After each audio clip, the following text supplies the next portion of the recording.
Okay बेटा, तो हमने लास्ट क्लास तक क्या क्या कवर कर लिया कि अकाउंटिंग इक्वेशन कैसे बनती है, जर्नल एनालिसिस कैसे होती है ट्रांजेक्शन्स की, और ट्रांजेक्शन को जर्नल में किस तरीके से जर्नलाइज किया जाता है, और उससे लेजर कैसे बनाएंगे, और लेजर से हम ट्रायल बैलेंस कैसे बनाएंगे।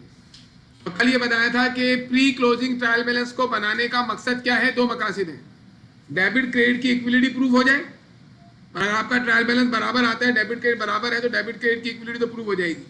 दूसरी चीज, इसका मकसद क्या है कि हम इसकी मदद से वो रिपोर्ट्स तैयार करेंगे जो कि हमें यूजर्स ऑफ अकाउंटिंग इन्फॉर्मेशन को देनी है। पीछे क्यों बैठे हुए बेटा, आगे आ जाए हम, और भी जगह है, आगे आगे आगे आ जाए, आगे आ जाए, आगे बैठा करें। अगर जगह खाली है तो किसी की जगह फिक्स नहीं है, बैग वैग नहीं है, तो आप आगे आगे बैठा करें ताकि जो है वो आई कांटेक्ट बनता है तो फिर चीजें सारा सही समझ में आती है। तो हम क्या करने जा रहे हैं, हम एक पोर्शन स्टार्ट करने जा रहे हैं जिसमें हम ये स्टडी करेंगे कि हम किस तरीके से इंफॉर्मेशन प्रोवाइड करेंगे यूजर्स ऑफ अकाउंटिंग इंफॉर्मेशन को। यानी अकाउंटिंग के दो मकासद है ना, इंफॉर्मेशन मेंटेन करनी है और इंफॉर्मेशन प्रोवाइड भी करनी है। तो इंफॉर्मेशन प्रोवाइड यानी कम्युनिकेट करते वक्त क्या होगा, ट्रायल बैलेंस बनाने के बाद ये काम होगा। तो उस प्रोसेस को हम कहते हैं financial reporting.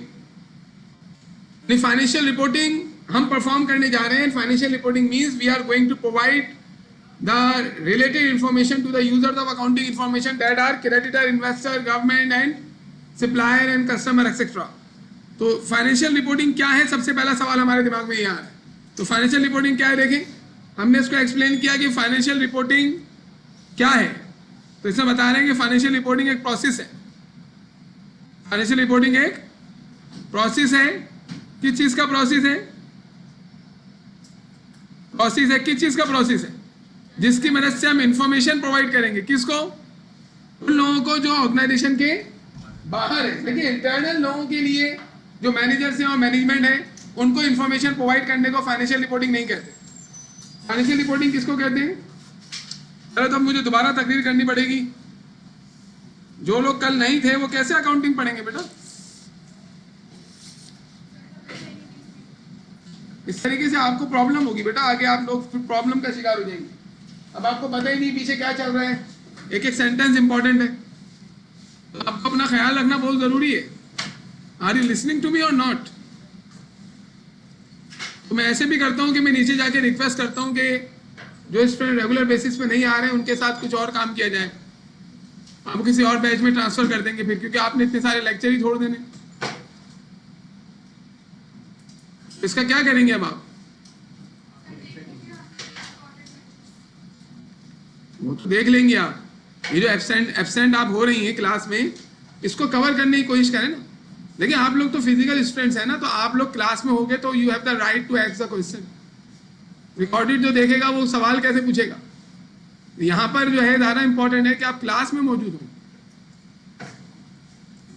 Okay, we are starting financial reporting. और फाइनेंशियल रिपोर्टिंग क्या है कि हमें इंफॉर्मेशन प्रोवाइड करनी है किसको, यूजर। कल जो मैंने लेक्चर अपलोड किया था उसमें ये है कुछ पार्ट, तो अगर आपने पूरा लेक्चर देखा हो तो ये उसका कुछ पार्ट यहाँ का उसमें इन्वॉल्व हुआ था, लेकिन मैंने क्लास में डिस्कस नहीं किया हुआ ना, इस वजह से मैं डिस्कस कर रहा हूँ। जब हम फाइनेंशियल रिपोर्टिंग परफॉर्म करेंगे तो हम अपने बिजनेस की information users of accounting information को देंगे। तो कैसे दें उनको इंफॉर्मेशन, बहुत सारे तरीके हैं। आपको नहीं पूछ नहीं रहा, मैं सवाल क्रिएट कर रहा हूँ। क्वेश्चन पूछूंगा तो मैं डायरेक्टली आपसे बोलूंगा, आप जवाब दें। तो सबसे पहला सवाल ये है कि हम किस तरीके से फाइनेंशियल रिपोर्टिंग करें। तो बहुत सारे तरीके हो सकते हैं।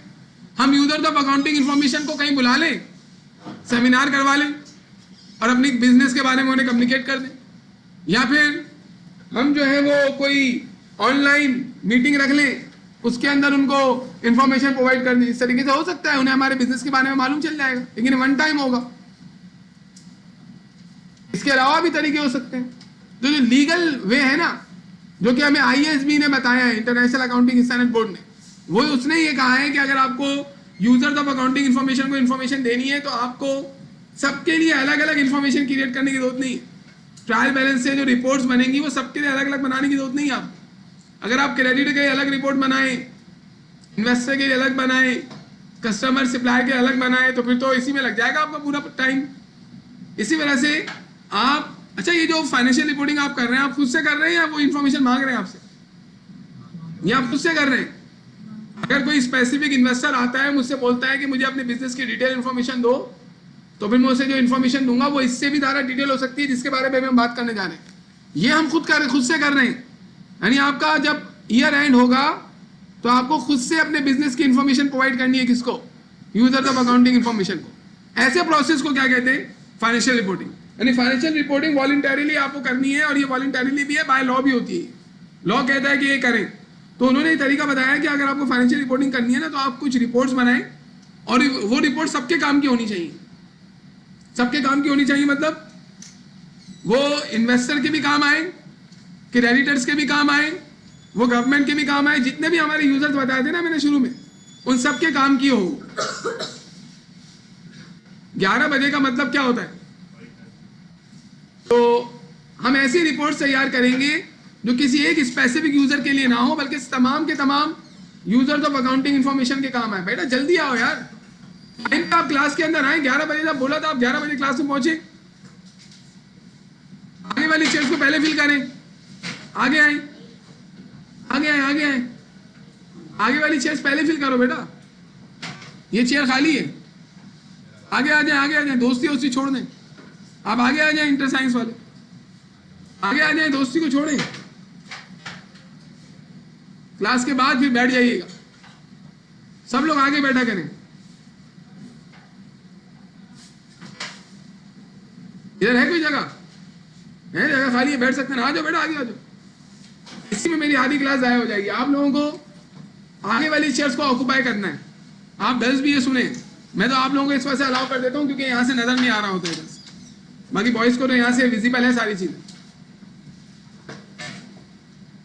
अगर कल कोई क्लास के टाइम के बाद आएगा, एंट्री दूंगा मैं उसको। क्लास के टाइम पर आप पहुंचे, 11 बजे टाइम है, 11 बजे पहुंचे। सुन लिया आपने बेटा? प्लीज, ये आपसे रिक्वेस्ट है आपके लिए, क्योंकि आप फिर क्लास में नहीं आ सकेंगे ना। तो अभी तक हम आगे नहीं बढ़े, अभी तक वही बातें किए जा रहे हैं। हम ये कह रहे हैं कि हम फाइनेंशियल रिपोर्टिंग पढ़ना स्टार्ट कर रहे हैं। और फाइनेंशियल रिपोर्टिंग क्या है? यूजर्स ऑफ अकाउंटिंग इन्फॉर्मेशन को हमें बिजनेस की इन्फॉर्मेशन देनी है। तो हमने कहा है कि इसके लिए लॉ ने ये कहा है कि आप क्या करें, कुछ रिपोर्ट्स तैयार करें, और वो रिपोर्ट्स ऐसी हों जो तमाम यूजर्स ऑफ अकाउंटिंग इन्फॉर्मेशन के काम आ जाए। क्रेडिटर, इन्वेस्टर, कस्टमर, सबके काम की हो। तो ऐसी रिपोर्ट्स को हम क्या कहते हैं? General purpose financial information. देखिए लिखा हुआ है ना, general purpose financial information. General purpose मतलब ये सबके काम की होंगी, किसी एक यूजर के लिए स्पेसिफिक पर्पस नहीं है। स्पेसिफिक पर्पस कब होगी? जब कोई बहुत बड़ा क्रेडिटर हमारे पास आया, वो कह रहा है मैं तुम्हें बहुत ज्यादा जो है वो हमें लोन दे रहा है वो, और वो कह रहा है मुझे मेरे लिहाज से इंफॉर्मेशन प्रोवाइड करो जो मैं मांग रहा हूं। तो वो फिर क्या हो जाएगी? Specific purpose information. जबकि फाइनेंशियल रिपोर्टिंग में हम कौन सी इंफॉर्मेशन प्रोवाइड कर रहे हैं? General purpose financial information. किसको प्रोवाइड कर रहे हैं? उन लोगों को जो आउटसाइड है बिजनेस के, यानी ये एक्सटर्नल यूजर्स है। इंटरनल यूजर्स को के लिए फाइनेंशियल रिपोर्टिंग नहीं की जाती, उनको तो इससे भी डिटेल इंफॉर्मेशन दी जाएगी। जो मैनेजर और ऑनर है, आप उनको चंद रिपोर्ट बना के नहीं दोगे, बल्कि वो जो रिपोर्ट मांग रहे हैं उनकी जो इन्फॉर्मेशन जनरल पर्पस नहीं होगी, इन्फॉर्मेशन स्पेसिफिक पर्पस होगी। किसके लिए? मैनेजमेंट और ऑनर के लिए। ये असल में कौन से यूजर्स के लिए हम कर रहे हैं? एक्सटर्नल यूजर्स के लिए। पहली क्लास में इंट्रोड्यूस करवाए थे मैंने। तो we are going to perform financial reporting. And financial reporting की डेफिनेशन में मेन वर्ड्स कौन से हैं? देखिए, प्रोसेस है ये। प्रोसेस मतलब इसमें बहुत सारे स्टेप्स इन्वॉल्व है। इस प्रोसेस में क्या होगा? जनरल पर्पस फाइनेंशियल इंफॉर्मेशन को हम प्रोवाइड करेंगे आउटसाइड लोगों को, जो कि ऑर्गेनाइजेशन के बाहर है। कैसे करेंगे? इसके लिए रिपोर्ट तैयार करेंगे। कैसे करेंगे हम फाइनेंशियल रिपोर्टिंग? इसके लिए हम रिपोर्ट तैयार करेंगे। उन रिपोर्ट्स को हम बोलते हैं फाइनेंशियल स्टेटमेंट्स। क्या बोलते हैं हम? हाँ, तो we are going to prepare some reports, और उन रिपोर्ट्स का स्टेटमेंट माने रिपोर्ट होता है।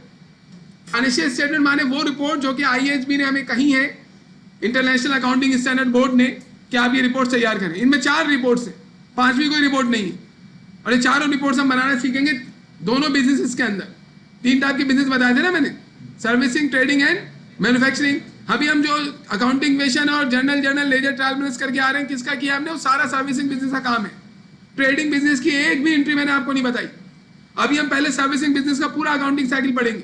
हमने सर्विसिंग बिजनेस की equation, journal ledger trial balance पढ़ा, अब उसकी फाइनेंशियल रिपोर्टिंग करेंगे, कंप्लीट हो जाएगा वो। फिर उसके बाद यही काम ट्रेडिंग में करेंगे, तो आपको काफी काम पहले से आता होगा। ट्रेडिंग में कोई शुरू से सारी नई चीजें नहीं होंगी। तो हम फाइनेंशियल स्टेटमेंट बनाएंगे। फाइनेंशियल स्टेटमेंट क्या है? रिपोर्ट्स हैं, सेट ऑफ रिपोर्ट्स। कितनी रिपोर्ट्स है इसमें? 4। अब देखिए इसमें क्या है, set of accounting reports, 4 report तैयार करनी, आगे उसके नाम आएंगे। That are the principal means of reporting general purpose financial information. देखिए क्या बोल रही है, प्रिंसिपल मीन्स, मीन्स माने क्या है, तरीका, जरिया। प्रिंसिपल मीन्स है ये, इसका मतलब है किसी और तरीके से भी इंफॉर्मेशन प्रोवाइड हो सकती है। कंपनीज क्या करती हैं, वो एक एनुअल रिपोर्ट तैयार करती है, बुक टाइप होती है। उस एनुअल रिपोर्ट में जो फाइनेंशियल स्टेटमेंट है ये कुछ पेजेस पर होते हैं, बाकी इसके अलावा भी डाटा कंपनी देती है, अपनी कंपनी के प्लान्स बताती है और बोर्ड ऑफ डायरेक्टर्स के बारे में बताती है, और भी डिटेल और भी इंफॉर्मेशन होती है। लेकिन मेन जो चीज होती है पूरे एनुअल रिपोर्ट में वो क्या होती है, फाइनेंशियल स्टेटमेंट्स। यानी असल में हम यूजर्स ऑफ अकाउंटिंग इंफॉर्मेशन को एनुअल रिपोर्ट देते हैं, उस एनुअल रिपोर्ट का एक पार्ट होता है फाइनेंशियल स्टेटमेंट, और मेन चीज ही फाइनेंशियल स्टेटमेंट है। एनुअल रिपोर्ट बनाते हैं फाइनेंशियल स्टेटमेंट के लिए। तो फाइनेंशियल स्टेटमेंट इसी वजह से कह रहे हैं कि principal means of reporting information है। और ये किसको दे रहे हैं हम, इंफॉर्मेशन टू अ पर्सन और एंटिटीज आउटसाइड द ऑर्गेनाइजेशन। क्या इनसाइड द ऑर्गेनाइजेशन को फाइनेंशियल स्टेटमेंट हम देंगे, लेकिन इसके अलावा भी और भी इंफॉर्मेशन हम मैनेजर्स और ऑनर को प्रोवाइड करेंगे। तो हमने 2 बातें कर ली। पहला सवाल क्या था, फाइनेंशियल रिपोर्टिंग क्या है, तो जवाब क्या आया, financial reporting means to provide information to the people outside the business organization. How to provide the information, you should make financial statements. अभी फाइनेंशियल स्टेटमेंट क्या है, ये रिपोर्ट्स हैं। इनमें कौन कौन सी रिपोर्ट शामिल है, देखिए क्या लिखा हुआ है, complete set of financial statement include. ये हमें बनाने, ट्रायल बैलेंस की मदद से यही तो बनाने, लेकिन उसको बनाने से पहले मैं इंट्रोड्यूस करवाऊंगा ना उसको, कि जिस दिन आप फाइनेंशियल स्टेटमेंट बनाएंगे आपको पता होगा कि इसमें हमें करना क्या है। क्या लिखा हुआ है, 4FS। 4FS मतलब 4 फाइनेंशियल स्टेटमेंट आपने बनाने। पहले का नाम क्या है, इनकम स्टेटमेंट, इसे स्टेटमेंट ऑफ प्रॉफिट और लॉस भी कहते हैं। दूसरा बैलेंस शीट, इसको स्टेटमेंट ऑफ फाइनेंशियल पोजीशन भी कहते हैं, statement of owners equity and statement of cash flows. अब जब ये 4 रिपोर्ट्स आप तैयार करेंगे, अभी आपको ये रिपोर्ट तैयार करनी नहीं आती है, अभी हम सीखेंगे इसको तैयार करना। जब आप ये 4 रिपोर्ट्स तैयार करेंगे तो ये चारों रिपोर्ट्स में जो आइटम्स होंगे उनकी मजीद एक्सप्लेनेशन भी दरकार होती है थोड़ी। कितनी एक्सप्लेनेशन दरकार होती है ये भी इंटरनेशनल अकाउंटिंग स्टैंडर्ड बोर्ड बताएगा आपको। तो आप क्या करते हैं, वो एक्सप्लेनेशन आगे लिख के देते हैं एनुअल रिपोर्ट में कि मैंने इनकम स्टेटमेंट में ये चीज जो लिखी है उसमें ये चीजें शामिल हैं। मजीद अगर आप कुछ बताना चाहते हैं तो उसे कहते हैं डिस्क्लोजर्स। डिस्क्लोज माने बताना, तो आप डिस्क्लोज करते हैं 4 फाइनेंशियल स्टेटमेंट में जो जो चीजें मौजूद हैं उनको मजीद डिटेल में बताना है, तो उसके लिए आप नोट्स तैयार करते हैं। वो नोट्स भी एनुअल रिपोर्ट में होते हैं, लेकिन इन चारों फाइनेंशियल स्टेटमेंट के बाद। और नोट्स को क्या कहते हैं, notes to the financial statement. तो क्या notes to the financial statement भी फाइनेंशियल स्टेटमेंट है? नहीं, फाइनेंशियल स्टेटमेंट 4 है, रिपोर्ट 4 बनेंगी, उनको सपोर्ट करेगा कौन, notes to the financial statement. इस notes to the financial statements के अलावा आप डिटेल नहीं देंगे इसकी, इसमें जो मौजूद है उसको कितने नोट्स में क्या क्या चीजें लिखनी है ये भी हमें आईएएस भी बताता है। यानी रिपोर्ट जो है ना इनकम स्टेटमेंट है, आप अपनी ऑर्गेनाइजेशन का इनकम स्टेटमेंट मतलब प्रॉफिट वगैरह बताते हैं इसमें, आप बता रहे हैं, तो आप अपने पैटर्न पे नहीं बना सकते इसको। क्या आप उठे और आपने बोला ट्रायल बैलेंस बन दिया, चलो इनकम स्टेटमेंट आपने अपने फॉर्मेट से बना दिया, दिस इज नॉट पॉसिबल। आईएएसबी ने जो फॉर्मेट दिया है इनकम स्टेटमेंट का और हमारी गवर्नमेंट जो फॉर्मेट दे रही है उसी फॉर्मेट पर आपको इनकम स्टेटमेंट बनाना है। अब उस फॉर्मेट में एक चीज है जो आप मेंशन कर रहे हैं, कोई भी आइटम है वो 1 लाइन आइटम है, अब उसकी डिटेल वहां नहीं है और आपको लग रहा है ये डिटेल मुझे देनी चाहिए किसको, यूजर्स ऑफ अकाउंटिंग इन्फॉर्मेशन को, तो डिटेल आप उस फॉर्मेट में ऐड नहीं कर सकते इनकम स्टेटमेंट की, क्योंकि वो फॉर्मेट फिक्स है। अब वो डिटेल आपको देनी है तो उसके लिए क्या करेंगे, आपको ये अलाउ है कि आप notes to the financial statement में लिख दें उसके बारे में। इसी वजह से notes to the financial statement की अहमियत है। हर कंपनी एनुअल रिपोर्ट में जब फाइनेंशियल स्टेटमेंट देती है तो notes to the financial statement बनाती है, लेकिन फाइनेंशियल स्टेटमेंट 4 ही रहेंगे, इनकम स्टेटमेंट, बैलेंस शीट और statement of owners equity and statement of cash flows. और ये चारों हम बनाने जा रहे हैं कौन से बिजनेस के, सर्विसिंग बिजनेस के। तो जब आप बनाने जाएंगे तो पहले हम इसको इंट्रोड्यूस क्यों कर रहे हैं, क्योंकि उसके बनाने में थोड़े प्रॉब्लम्स हैं, वो प्रॉब्लम्स हम पहले से डिस्कस करके उन प्रॉब्लम्स को सॉल्व करेंगे फिर बनाएंगे इनको। तो पहले हमें ये एक्सप्लेन करना पड़ेगा कि इनकम स्टेटमेंट क्या है, बैलेंस शीट क्या है, स्टेटमेंट ऑफ ऑनर्स इक्विटी क्या है, स्टेटमेंट ऑफ कैश फ्लोज क्या है, फिर उसके बाद हम इनको बनाना सीखेंगे ना। तो सबसे पहला सवाल क्या पैदा हो रहा है कि इनकम स्टेटमेंट क्या है। देखो इनकम स्टेटमेंट के 2 नाम नजर आ रहे हैं आपको, इनकम स्टेटमेंट भी बोल सकते हैं और स्टेटमेंट ऑफ प्रॉफिट और लॉस भी बोल सकते हैं। अब अगर आप किसी से पूछे इनकम स्टेटमेंट क्या है कॉमर्स वाले स्टूडेंट से, तो क्या जवाब देगा वो मैं बता रहा हूं आपको। वो ये कहेगा ऐसा ऐसा फाइनेंशियल स्टेटमेंट। अच्छा, फाइनेंशियल स्टेटमेंट जैसे ही आपने बोला ना, तो इसका मतलब है ये ऐसी रिपोर्ट है जो बाहर जाएगी यूजर ऑफ अकाउंटिंग इन्फॉर्मेशन के पास। इसके अलावा अगर बिजनेस में कोई भी रिपोर्ट तैयार की जाए, वो सिर्फ इंटरनल होती है, एक्सटर्नल नहीं होती, बाहर नहीं ले जाती। जैसे एक टॉपिक पढ़ेंगे आप, बैंक रिकंसिलिएशन स्टेटमेंट, उसके नाम के भी आगे स्टेटमेंट आ रहा है ना, लेकिन ये पब्लिक नहीं किया जाता क्योंकि फाइनेंशियल स्टेटमेंट है ही नहीं। फाइनेंशियल स्टेटमेंट 4 ही चीजें शामिल है। इन चारों के अलावा अगर कोई स्टेटमेंट आए और आपसे एमसीक्यू वगैरह में पूछ दिया जाए कि ये बताएं कि फाइनेंशियल स्टेटमेंट है या नहीं, तो आप बोलेंगे नहीं, क्योंकि ये 4 में तो शामिल नहीं है।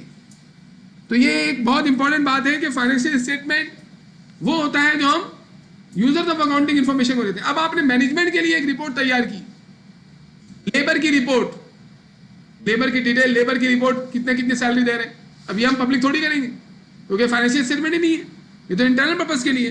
तो अगर आप उसे सवाल पूछे तो वो क्या जवाब देगा फाइनेंशियल इनकम स्टेटमेंट के बारे में? वो बोलेगा इनकम स्टेटमेंट एक फाइनेंशियल स्टेटमेंट है। सही बोला उसने। फिर आगे कह रहे हैं जो कि इनकम या लॉस बताता है। सही बोल रहे हो? सही बोल रहे हैं या नहीं बोल रहा? सही बोल रहा है भाई। इनकम स्टेटमेंट के नाम से ही जाहिर है कि इसमें हम इनकम या लॉस कैलकुलेट करेंगे। कैसे करेंगे? रेवेन्यू और एक्सपेंस को माइनस करेंगे। अगर रेवेन्यू ग्रेटर है एक्सपेंस से तो क्या हो गया? इनकम हो गया, प्रॉफिट हो गई। और अगर रेवेन्यू कम है एक्सपेंस ज्यादा है तो क्या हो गया? लॉस हो गया। यानी इस स्टेटमेंट में आपको रेवेन्यू एक्सपेंस को कंपेयर करना है। रेवेन्यूज कहां से उठाएंगे? ट्रायल बैलेंस से। एक्सपेंसेस कहां से उठाएंगे? ट्रायल बैलेंस से। और रेवेन्यू एक्सपेंसेस को आपस में माइनस करेंगे। रेवेन्यू ज्यादा आ गई इनकम, रेवेन्यू कम आ गई लॉस। तो वो ये कह रहा है। कौन कह रहा है? ये वो बंदा जिससे आपने सवाल पूछा। क्या पूछा था आपने? इनकम स्टेटमेंट क्या है? तो क्या बोला उसने? इनका आप बताएं नहीं बराबर में क्या बोला उसने? उसने क्या बोला? आपने उससे सवाल पूछा था कि इनकम स्टेटमेंट क्या है, तो क्या जवाब दिया उसने? ऐसा फाइनेंशियल स्टेटमेंट जो इनकम या लॉस बताती है, इनकम या लॉस कैलकुलेट करते हैं। तो ये बात ना उसकी इनकम्प्लीट है। इनकम्प्लीट क्यों? गौर से सुनिएगा। क्या ऐसा हो सकता है कि रेवेन्यू एक्सपेंस बराबर हो जाए? हो सकता है नियरली बराबर हो जाए। तो इसको कहते हैं ब्रेक इवन।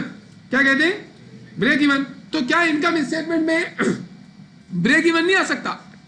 आ सकता है। तो अगर मैं कहूं कि इनकम स्टेटमेंट ऐसा फाइनेंशियल स्टेटमेंट है जो इनकम या लॉस बताते हैं, तो बात तो इनकम्प्लीट हो गई ना। मुझे क्या कहना चाहिए? लिखे नहीं, सब लिखा हुआ है। इनकम स्टेटमेंट एक ऐसा फाइनेंशियल स्टेटमेंट है जो इनकम बताता है, लॉस बताता है या ब्रेक इवन। ये तीनों चीजें बोलनी चाहिए या ये दो ही चीजों में काम चल जाएगा? अच्छा, एक और चीज, ये जो इनकम या लॉस या ब्रेक इवन है, ये क्या है? ये कारोबार को चलाने की वजह से रिजल्ट निकला है। पूरे साल आपने ऑपरेशन परफॉर्म किया तो उसका रिजल्ट निकला कि इनकम हुई, लॉस हुआ है, ब्रेक इवन। इसी वजह से इन तीनों को कंबाइनली बोलते हैं ऑपरेटिंग रिजल्ट। क्या बोलते हैं?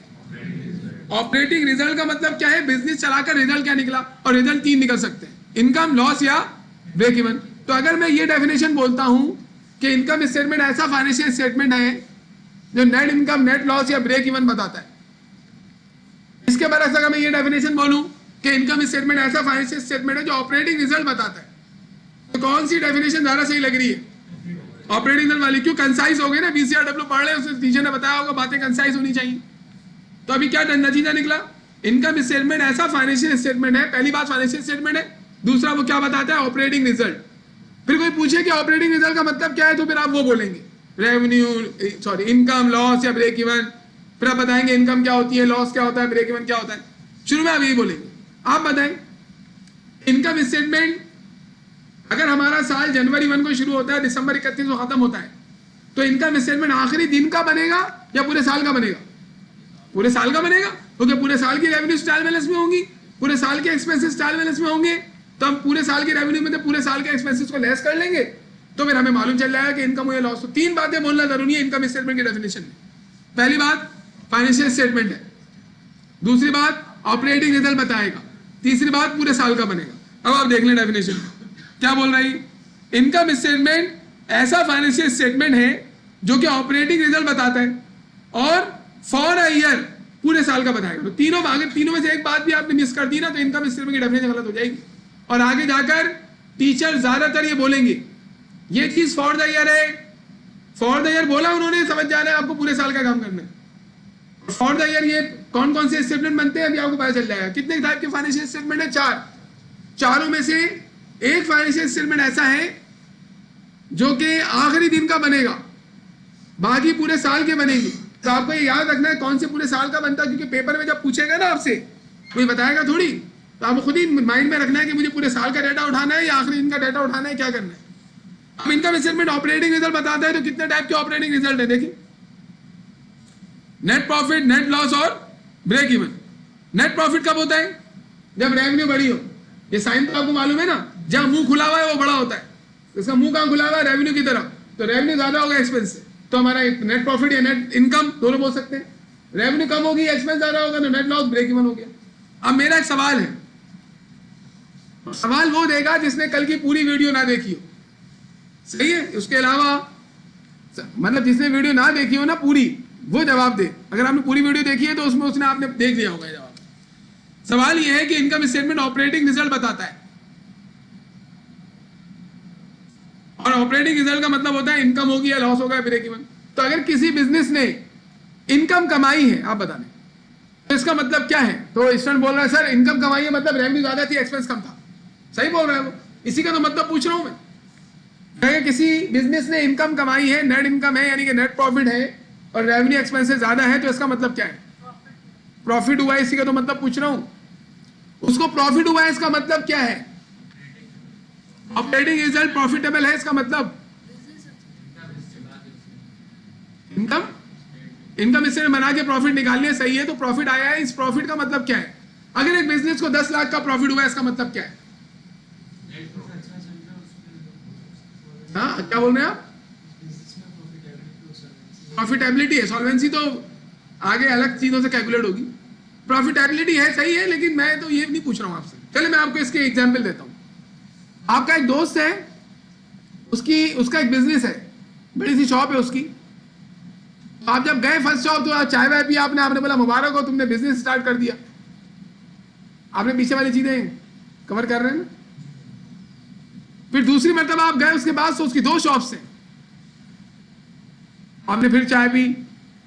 तीसरी मरतबा गए तो 5 शॉप्स हैं उसकी, और वो क्या बोल रहा है? मुझे बड़ा लॉस हो रहा है और बड़े हालात खराब है मुल्क के, और बहुत परेशान हूं मैं। आप बोलेंगे अच्छा। फिर आप गए नेक्स्ट टाइम, तो 12 शॉप्स हैं उसकी, और वो वही अपनी रट लगा के बैठा है, मुझे बहुत लॉस हो रहा है। तो आप क्या बोलेंगे? खामोशी से चनवारी लेके चलो, अब चाय में मामला नहीं चलेगा, तुम मामू बना रहे हो, तुम्हें प्रॉफिट हो रहा है क्योंकि तुम्हारे बिजनेसेस बढ़ते चले जा रहे हैं। इसके बाद अगर पहले उसकी 10 शॉप्स थी, आप जा रहे हैं तो 8 हो गई, फिर 7 हो गई, फिर 1 रह गई, और वो बोला मुझे बहुत प्रॉफिट हो रहा है, बहुत अच्छा कारोबार चल रहा है। तो आप बोलेंगे मामू नहीं बनाओ, पहले 10 शॉप थी, अब 1 रह गई, कहां गई ये सारी शॉप्स? इसका मतलब है जब प्रॉफिट होता है ना, तो आपके एसिड्स बढ़ जाते हैं, और लॉस होता है तो आपके एसिड्स क्या हो जाते हैं? कम हो जाते हैं। तो मैं ये आपसे पूछ रहा था कि नेट प्रॉफिट होने का मतलब क्या है? उस कारोबार के एसिड बढ़ गए। कैसे बढ़े? इन्वेस्ट करके बढ़े? इन्वेस्ट करके नहीं बढ़े, बिजनेस चलाकर बढ़े। तो अगर मैं अपना इनकम स्टेटमेंट बना के आउटसाइडर को देता हूं, और इनकम स्टेटमेंट में 20 लाख का प्रॉफिट नजर आ रहा है, तो वो समझ जाएगा कि मैंने साल भर कारोबार चलाकर 20 लाख के एसिड में क्या कर लिया है? इजाफा कर लिया। भाई असल चीज तो एसिड होती है ना। मैं बोल रहा हूँ लॉस, मुझे लॉस हुआ है, इसका मतलब है जो पुराने एसिड थे उसमें से इतने एसिड क्या हो गए? जाया हो गए। तो जब भी आपके सामने नेट प्रॉफिट का वर्ड आए, तो आप समझ जाएंगे कारोबार चला के इतने से एसिड बढ़ा लिए गए। ये इसकी डेप्थ में मीनिंग है, और यही आपके काम आएंगे। नेट प्रॉफिट तो ये बच्चा भी बता देगा, रेवेन्यू में से एक्सपेंस माइनस कर दो प्रॉफिट आ जाएगा, लेकिन इसका मतलब क्या है ये अकाउंटेंट को पता होना चाहिए। इसका मतलब है कि एसिड क्या हो गए? बढ़ गए। This is the first financial statement. और खुशखबरी वाली बात क्या है? ये आपको बनाना नहीं आता, बस आपको ये पता चल गया कि जब ये बनेगा तो उसमें रेवेन्यूज आएंगे, एक्सपेंसेस आएंगे, माइनस कर देंगे। कैसे करेंगे ये हम सीखेंगे आगे।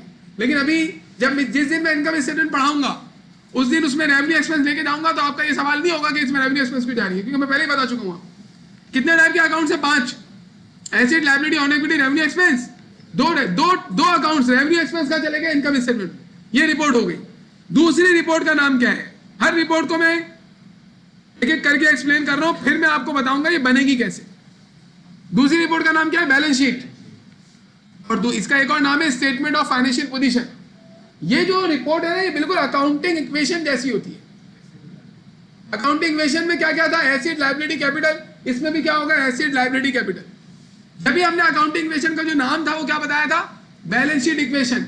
अगर आप जाएं यहाँ पर अपने पहला वाला लेक्चर की स्लाइड्स खोलें, तो उसमें अकाउंटिंग इक्वेशन का नाम लिखा हुआ है, accounting equation, fundamental accounting equation, balance sheet equation. उस दिन आपको बताया था कि आगे जाके हम एक स्टेटमेंट बनाएंगे जिसका नाम होगा बैलेंस शीट, और उसके कंटेंट्स और उसके कंटेंट किसके, अकाउंटिंग इक्वेशन के और इसके बैलेंस शीट के कंटेंट एक जैसे, लेकिन इसमें थोड़ा सा फर्क होगा, इसमें और डिटेल होगी बैलेंस शीट में। लेकिन इसमें अभी हमें पता चल गया इसमें कितनी चीजें होंगी, 3। कौन कौन सी? एसेट, लायबिलिटी और कैपिटल। तो आप देखिए, balance sheet is the financial statement that state the financial position of a business entity. लेकिन अगर एसेट ज्यादा है, कैपिटल ज्यादा है और लायबिलिटी कम है, तो इसका मतलब है बिजनेस सॉल्वेंट है, और कैपिटल कम हो लायबिलिटी ज्यादा हो, मैं पहले बता चुका हूं इक्वेशन में, तो इसका मतलब बिजनेस की सॉल्वेंसी ऐड हो रही है। कैपिटल ज्यादा होने से ऑनर का राइट ज्यादा होता है, तो इसका मतलब होता है you can pay your money on time, क्योंकि ज्यादा एसेट किसके हैं, ऑनर के हैं। सॉल्वेंसी और भी चीजों में चेक होती है, लेकिन अभी मैंने आपको एक ही चीज बताई है, if your liability is low and your capital is higher, तो यू आर मोर सॉल्वेंट। तो इसका मतलब है कैपिटल ज्यादा होने से बिजनेस की पोजीशन स्ट्रांग होती है, वीक होती है? स्ट्रांग होती है। किस लिहाज से स्ट्रांग है? पैसे रुपये के लिहाज से स्ट्रांग है ना, जब भी इसको कहते हैं फाइनेंशियल पोजीशन, फाइनेंशियल स्टेटस। तो बैलेंस शीट आप बनाएंगे तो उसमें 3 चीजें दिखाएंगे, एसेट दिखाएंगे, लायबिलिटी दिखाएंगे और कैपिटल, जिससे मालूम चल जाएगा यूजर ऑफ अकाउंटिंग इंफॉर्मेशन को कि आपका फाइनेंशियल स्टेटस स्ट्रांग है या वीक है। लेकिन ये बैलेंस शीट के बारे में एक बात बताएं मुझे, बैलेंस शीट में एसेट होता है ना, cash, bank, non receivable account receivable वगैरह, क्या ये एसेट हर दिन सेम होते हैं या चेंज होते रहते हैं? चेंज होते रहेंगे। इसका मतलब है अगर मैं साल के आखिरी दिन की बैलेंस शीट बनाऊं, उसमें और उससे पिछले वाले दिन की बैलेंस शीट में चेंज होगा। इनकम स्टेटमेंट में ऐसा नहीं है, इनकम स्टेटमेंट तो पूरे साल का बन रहा है एक साथ, लेकिन बैलेंस शीट कितनी बन सकती है साल में? 365 बैलेंस शीट बना सकते हो। ओके, हर दिन के एसेट लायबिलिटी चेंज होते हैं। फिर आप क्या करेंगे? 365 बैलेंस शीट बना के देंगे। आप क्या करेंगे? आखिरी दिन की बैलेंस शीट बना के देंगे। क्या आखिरी दिन ये सिचुएशन है, ये एसेट्स है, ये लायबिलिटी और ये कैपिटल है। इसी वजह से देखें क्या लिखा हुआ है, as at the year end, as at the year end. Balance sheet साल के आखिरी दिन की बनती है, this is the financial statement, जो साल के आखिरी दिन का बनता है, जबकि इनकम स्टेटमेंट पूरे साल का बनता है। तो कोई बैलेंस शीट के बारे में पूछे तो आप 3 बातें बोलेंगे। बैलेंस शीट एक फाइनेंशियल स्टेटमेंट है जो फाइनेंशियल पोजीशन बताता है और आखिरी दिन की बताता है। कैसे बताता है financial position? Income statement operating result बताता है रेवेन्यू एक्सपेंस की मदद से। ये फाइनेंशियल पोजीशन कैसे बताता है? By showing the resources and asset, और लायबिलिटीज बताएगा और ऑनर इक्विटी बताएगा। ये 3 चीजें। अब जब फ्यूचर में बैलेंस शीट बनेगी तो आप देख लीजिएगा, जिंदगी भर जब तक आप बैलेंस शीट बनाएंगे इन 3 चीजों के अलावा कोई चीज नहीं आएगी बैलेंस शीट में, एसेट, लायबिलिटी और ऑनर इक्विटी। बस 2 फाइनेंशियल स्टेटमेंट मैंने बता दिया आपको, इनकम स्टेटमेंट, बैलेंस शीट, और दोनों में से एक भी नहीं बनाया अभी, बनाएंगे आगे। एहतियात बहुत जरूरी है, मेहनत करनी है, जान मारनी है अकाउंटिंग साइकिल में। जितनी चीजें मैंने करवा दी है, बार बार बोलने की जरूरत नहीं पड़े, उसको बहुत ज्यादा मेहनत से पढ़े। जिसका अकाउंटिंग साइकिल बेस्ट है, और बाद में नहीं कर सकेंगे आप इसको बेस्ट, क्योंकि जैसे अकाउंटिंग साइकिल खत्म होगा इन्वेंट्री वैल्यूएशन आ जाएगा, वैल्यूएशन ऑफ अकाउंट से अगले टॉपिक आ जाएंगे ना, फिर उसमें उसको सही करोगे या इसको सही करोगे आप? तो अभी साथ साथ इसको निपटाते हुए चले, मेहनत करें इसमें। ओके, तीसरा फाइनेंशियल स्टेटमेंट है हमारा स्टेटमेंट ऑफ ऑनर्स इक्विटी। ये बहुत आसान सा स्टेटमेंट है। मुझे आप बताएं, ऑनर के राइट में तब्दीली की क्या क्या वजह बताई थी मैंने पहले, आप बताएं जी। क्लास तो है लेकिन आपको पता नहीं था 11 बजे। आप बताएं बेटा, इसको पीछे तक बताओ इसको। हाँ बताओ, ऑनर के राइट में तब्दीली की वजह बताएं। क्या क्या वजूहत बताई थी मैंने ऑनर के राइट में तब्दीली की अकाउंटिंग इक्वेशन पढ़ाते वक्त? क्या बोल रहे हो यार, पढ़ते नहीं है? देखिए आप बुरा नहीं माना करें अगर मैं कुछ बोल देता हूं आपको, पढ़ा करो ना यार। हाँ, इन्वेस्टमेंट की वजह से ऑनर का राइट बढ़ता है, और बता ये पहले बताया था मैंने, और रेवेन्यू की वजह से बढ़ता है, ड्राइंग की वजह से कम होता है, एक्सपेंस की वजह से कम होता है। ये मैंने कहा बताया था अकाउंटिंग इक्वेशन में। अब इसमें मैं तब्दीली कर रहा हूं थोड़ी सी, क्योंकि हम लोग अब जब फाइनेंशियल रिपोर्टिंग करेंगे ना, तो हम रेवेन्यू एक्सपेंस को माइनस कर लेते हैं। तो रेवेन्यू एक्सपेंस को माइनस करने के बाद ना रेवेन्यू बचेगी ना एक्सपेंस, क्या बचेगा? नेट इनकम बचेगी या नेट लॉस बचेगा। तो कैपिटल के अंदर अब रेवेन्यू और एक्सपेंस को ऐड लेस करने के बजाय हम नेट इनकम और नेट लॉस को लेके जाएंगे। नेट इनकम कैपिटल में क्या होगी? ऐड होगी, लेस होगी? ऐड होगी। And not net loss capital में से क्या होगा, लेस। तो चार वजूहत थी ना, कौन कौन सी? इन्वेस्टमेंट, इन्वेस्टमेंट ही रहेगी।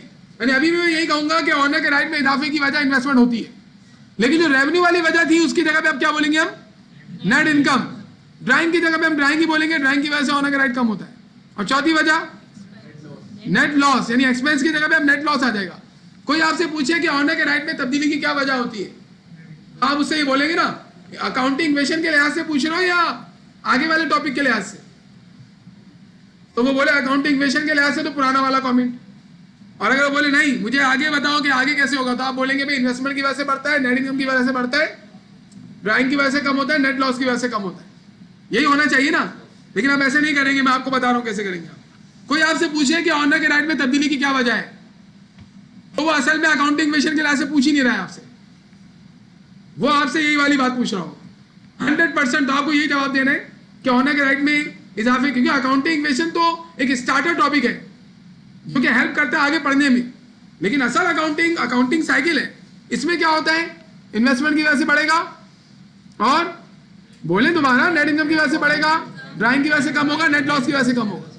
तो हम इस स्टेटमेंट ऑफ ऑनर इक्विटी में यही बात बता रहे होते हैं। क्या बता रहे होते हैं? साल के शुरू में ऑनर का राइट कितना था, कैपिटल कितना था, साल के दौरान इन्वेस्टमेंट की वजह से कितने से बढ़ गया, साल के दौरान नेट इनकम की वजह से कितना बढ़ गया, साल के दौरान ड्राइंग की वजह से कितना कम हो गया, और साल के दौरान अगर लॉस हुआ है तो लॉस की वजह से कितना कम हो गया, और अब ऑनर इक्विटी कितनी है, ये हम बताते हैं स्टेटमेंट ऑफ ऑनर इक्विटी।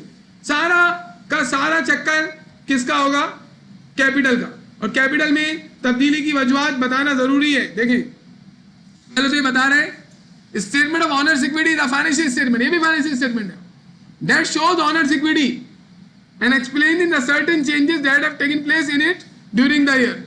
अब मुझे बताएं, इसमें हम देखिए चार चीजें बताएंगे। इंक्रीज इन ऑनर इक्विटी, हम क्या करेंगे, बिगिनिंग कैपिटल में इन्वेस्टमेंट को ऐड करके नेट इनकम को ऐड करके दिखाएंगे, और फिर कैपिटल में से ड्राइंग को लेस और नेट लॉस। अब इनकम और लॉस दोनों एक साथ तो नहीं होंगे, लेकिन मुझे तो फॉर्मेट में सारा शो करना है ना आपको। मुझे बताएं, ये जो हम स्टेटमेंट बनाएंगे ऑनर्स इक्विटी, ये एक दिन का बनेगा, पूरे साल का बनेगा? यही पूरे साल का बनेगा। तो इनकम स्टेटमेंट पूरे साल का बनेगा, स्टेटमेंट ऑफ ऑनर्स इक्विटी पूरे साल का बनेगा, जबकि बैलेंस शीट आखिरी दिन की बनेगी। अच्छा एक बात बताएं, इनकम स्टेटमेंट में हमने इनकम निकाल ली थी, वो इनकम हम यहां भी बता रहे हैं, इस स्टेटमेंट में भी इनकम नजर आ रही होगी, तो फिर इनकम स्टेटमेंट बनाने का फायदा नहीं है ना। आप ये स्टेटमेंट बना लें, इनकम का अमाउंट यहां लिख के कैपिटल में ऐड करके दिखा दे, इनकम पता चल जाएगी उनको। मेरे कहने का मतलब है इनकम स्टेटमेंट नहीं बनाओ, स्टेटमेंट ऑफ ऑनर्स इक्विटी बना लो, सिर्फ ये सवाल है मेरा। जवाब कैलकुलेट कर ले अपने पास अलग से, वो शो नहीं करें, कैलकुलेट करके यहाँ लिख दें, एक एक बताएं। नहीं रूल जो बनता है ना बेटा, उसका रीजन होता है। मैं आप सवाल नहीं समझे, मैं ये कह रहा हूं कि स्टेटमेंट ऑफ ऑनर्स इक्विटी बना रहे हो, उसमें ये चारों रीजंस लिखे हुए होंगे ना कि भाई कैपिटल में इजाफे की और कमी की क्या वजह है, उसमें नेट इनकम भी शामिल है। यही नेट इनकम आपने इनकम स्टेटमेंट में भी कैलकुलेट की हुई होगी। तो मैं ये कह रहा हूं कि इनकम स्टेटमेंट में नेट इनकम कैलकुलेट ऐसी कर लो, वो दिखाओ नहीं, और यहां नेट इनकम दिखा दो, तो कोई मसला? नेट इनकम अगर ऐसी शो कर दे तो कोई प्रॉब्लम है या नहीं, ये पूछ रहा हूं मैं आपसे, क्या प्रॉब्लम है? ठहर जाए बताएं।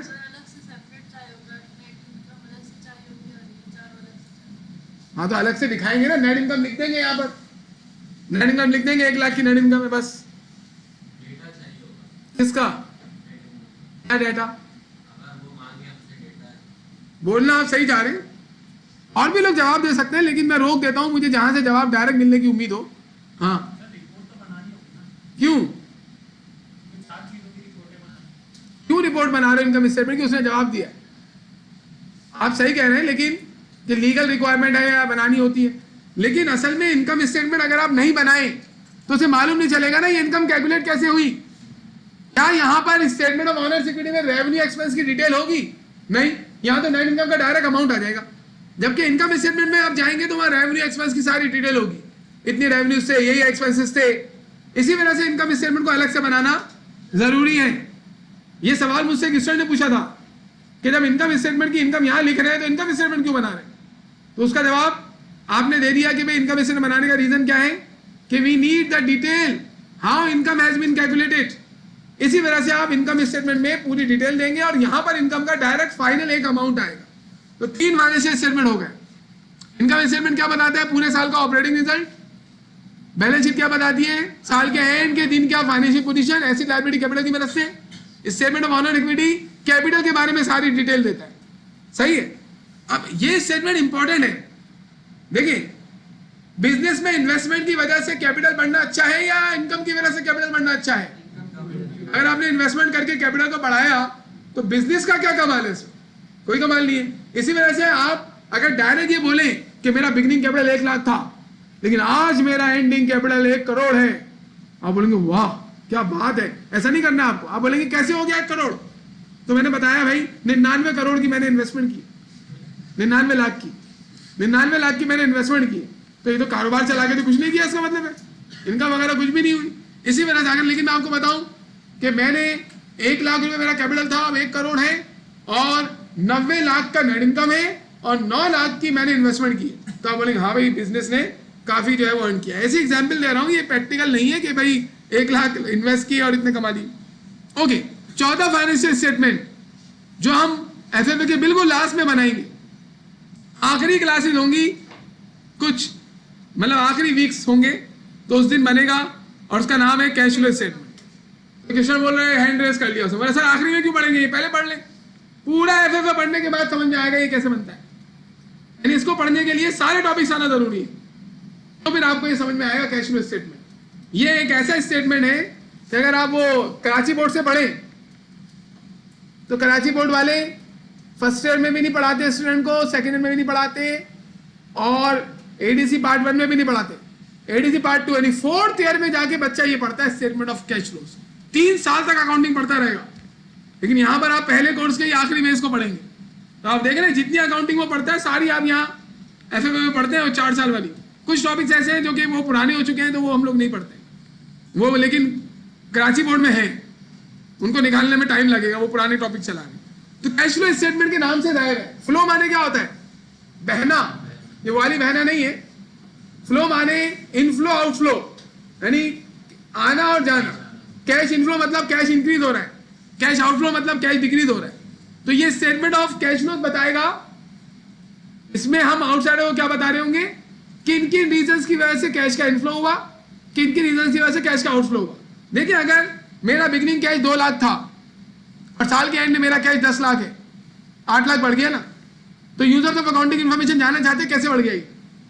हो सकता है इन्वेस्टमेंट की वजह से बढ़ गया हो सकता है मैंने किसी से उधार ले लिया हो सकता है कारोबार को चला के मैंने कस्टमर से कलेक्शन किया उसकी वजह से बढ़ गया हो। तो डिफरेंट रीजन हो सकते हैं ना। तो ये स्टेटमेंट ऑफ कैश फ्लो बताएगा कि कैश जो इंक्रीज हुआ है या डिक्रीज हुआ है साल के दौरान क्यों हुआ है, सारे रीजन शो करेगा ये, और बड़ा आला स्टेटमेंट है ये। और ये क्यों बनाने की जरूरत क्यों है, क्योंकि ये लिक्विडिटी को शो करता है। लिक्विडिटी मतलब बिजनेस कैश की पोजीशन है। Statement of cash flows is the financial statement that shows aggregate data relating to all cash inflows and cash outflows of the year. बाकी नीचे जो चीजें लिखा हुआ है इसे इग्नोर कर दें। ये बताएगा कैश कब कब आया, कब कब गया, कितने कितने अमाउंट से। तो ये हमारा स्टेटमेंट है। ये अभी हम नहीं बनाएंगे, मेनली अभी हम 3 फाइनेंशियल स्टेटमेंट बनाने वाले हैं इस अकाउंटिंग साइकिल। कौन कौन से? Income statement, balance sheet and statement of owner security. Cash flow statement अभी नहीं बनाएंगे। तो अभी आज हम क्लास में आए तो हमने क्या बोला था, we are going to study financial reporting. तो आपने पूछा ये क्या है, तो जवाब आया कि we are going to provide information to the people outside the business organization by financial reporting. तो आपने बोला कैसे करेंगे ये, तो जवाब आया फाइनेंशियल स्टेटमेंट बनाएंगे। आपने बोला ये क्या होते हैं, हमने बोला ये 4 होते हैं, income statement, balance sheet, statement of owner security and cash flow statement. आपने बोला ये चारों क्या है, तो चारों का एक्सप्लेन कर दिया। अब एक सवाल आ रहा है हमारे दिमाग में। क्या सवाल आ रहा है ग्लासेस वाले भाई, आपके दिमाग में कोई सवाल नहीं आ रहा? आना चाहिए। कैसे बनाएंगे आना चाहिए था ना आपके दिमाग में सवाल कि फाइनेंशियल स्टेटमेंट हम कैसे बनाएंगे, कब बनाएंगे, क्यों बनाएंगे। उसका जवाब तो मैं आपको दे चुका हूं। हमें इंफॉर्मेशन देनी है, कम्युनिकेशन करनी है यूजर ऑफ अकाउंटिंग इन्फॉर्मेशन को, तो बनाने पड़ेंगे। लेकिन ये वो बंदा सीख सकता है अच्छे तरीके से। अभी तो बातें समझ में आएंगी, थ्योरेटिकल बातें चल रही है। ट्रायल बैलेंस तक की चीजें पता होनी चाहिए आपको प्लीज। आपको पता ही नहीं है ट्रायल बैलेंस कैसे बनता है। मैं सारी एग्जाम्पल अभी उसी की दूंगा ना, पीछे वाले काम की, अभी देखिएगा, उसी से हम लोग आगे बढ़ेंगे। कैसे बनाए फाइनेंशियल स्टेटमेंट, कब बनाए, क्यों का जवाब दे दिया हम। कैसे बनाए और कब बनाए, इसका जवाब हमें चाहिए। और आप बताएं अगर मेरी कंपनी पाकिस्तान में है, आपकी कंपनी कनाडा में है, आपकी कंपनी सऊदी अरब में है और आपकी कंपनी जो है वो फॉर एग्जांपल यमन में है, और ये इन्वेस्टर्स हैं, इनको इन्वेस्टमेंट करनी है, तो आजकल तो ग्लोबल विलेज बन गई दुनिया, तो ये इन्वेस्टमेंट करने के लिए किसी लोकल कंपनी को ये कंपेयर नहीं करेंगी, वर्ल्ड वाइड जितनी भी कंपनीज है उनको वो कंपैरिजन करेंगी जितना कर सकती है कि कौन सी कंपनी ज्यादा प्रॉफिटेबल है। जो कंपनी ज्यादा प्रॉफिटेबल होगी उसी में इन्वेस्टमेंट करेगी, कंपैरिजन करना है।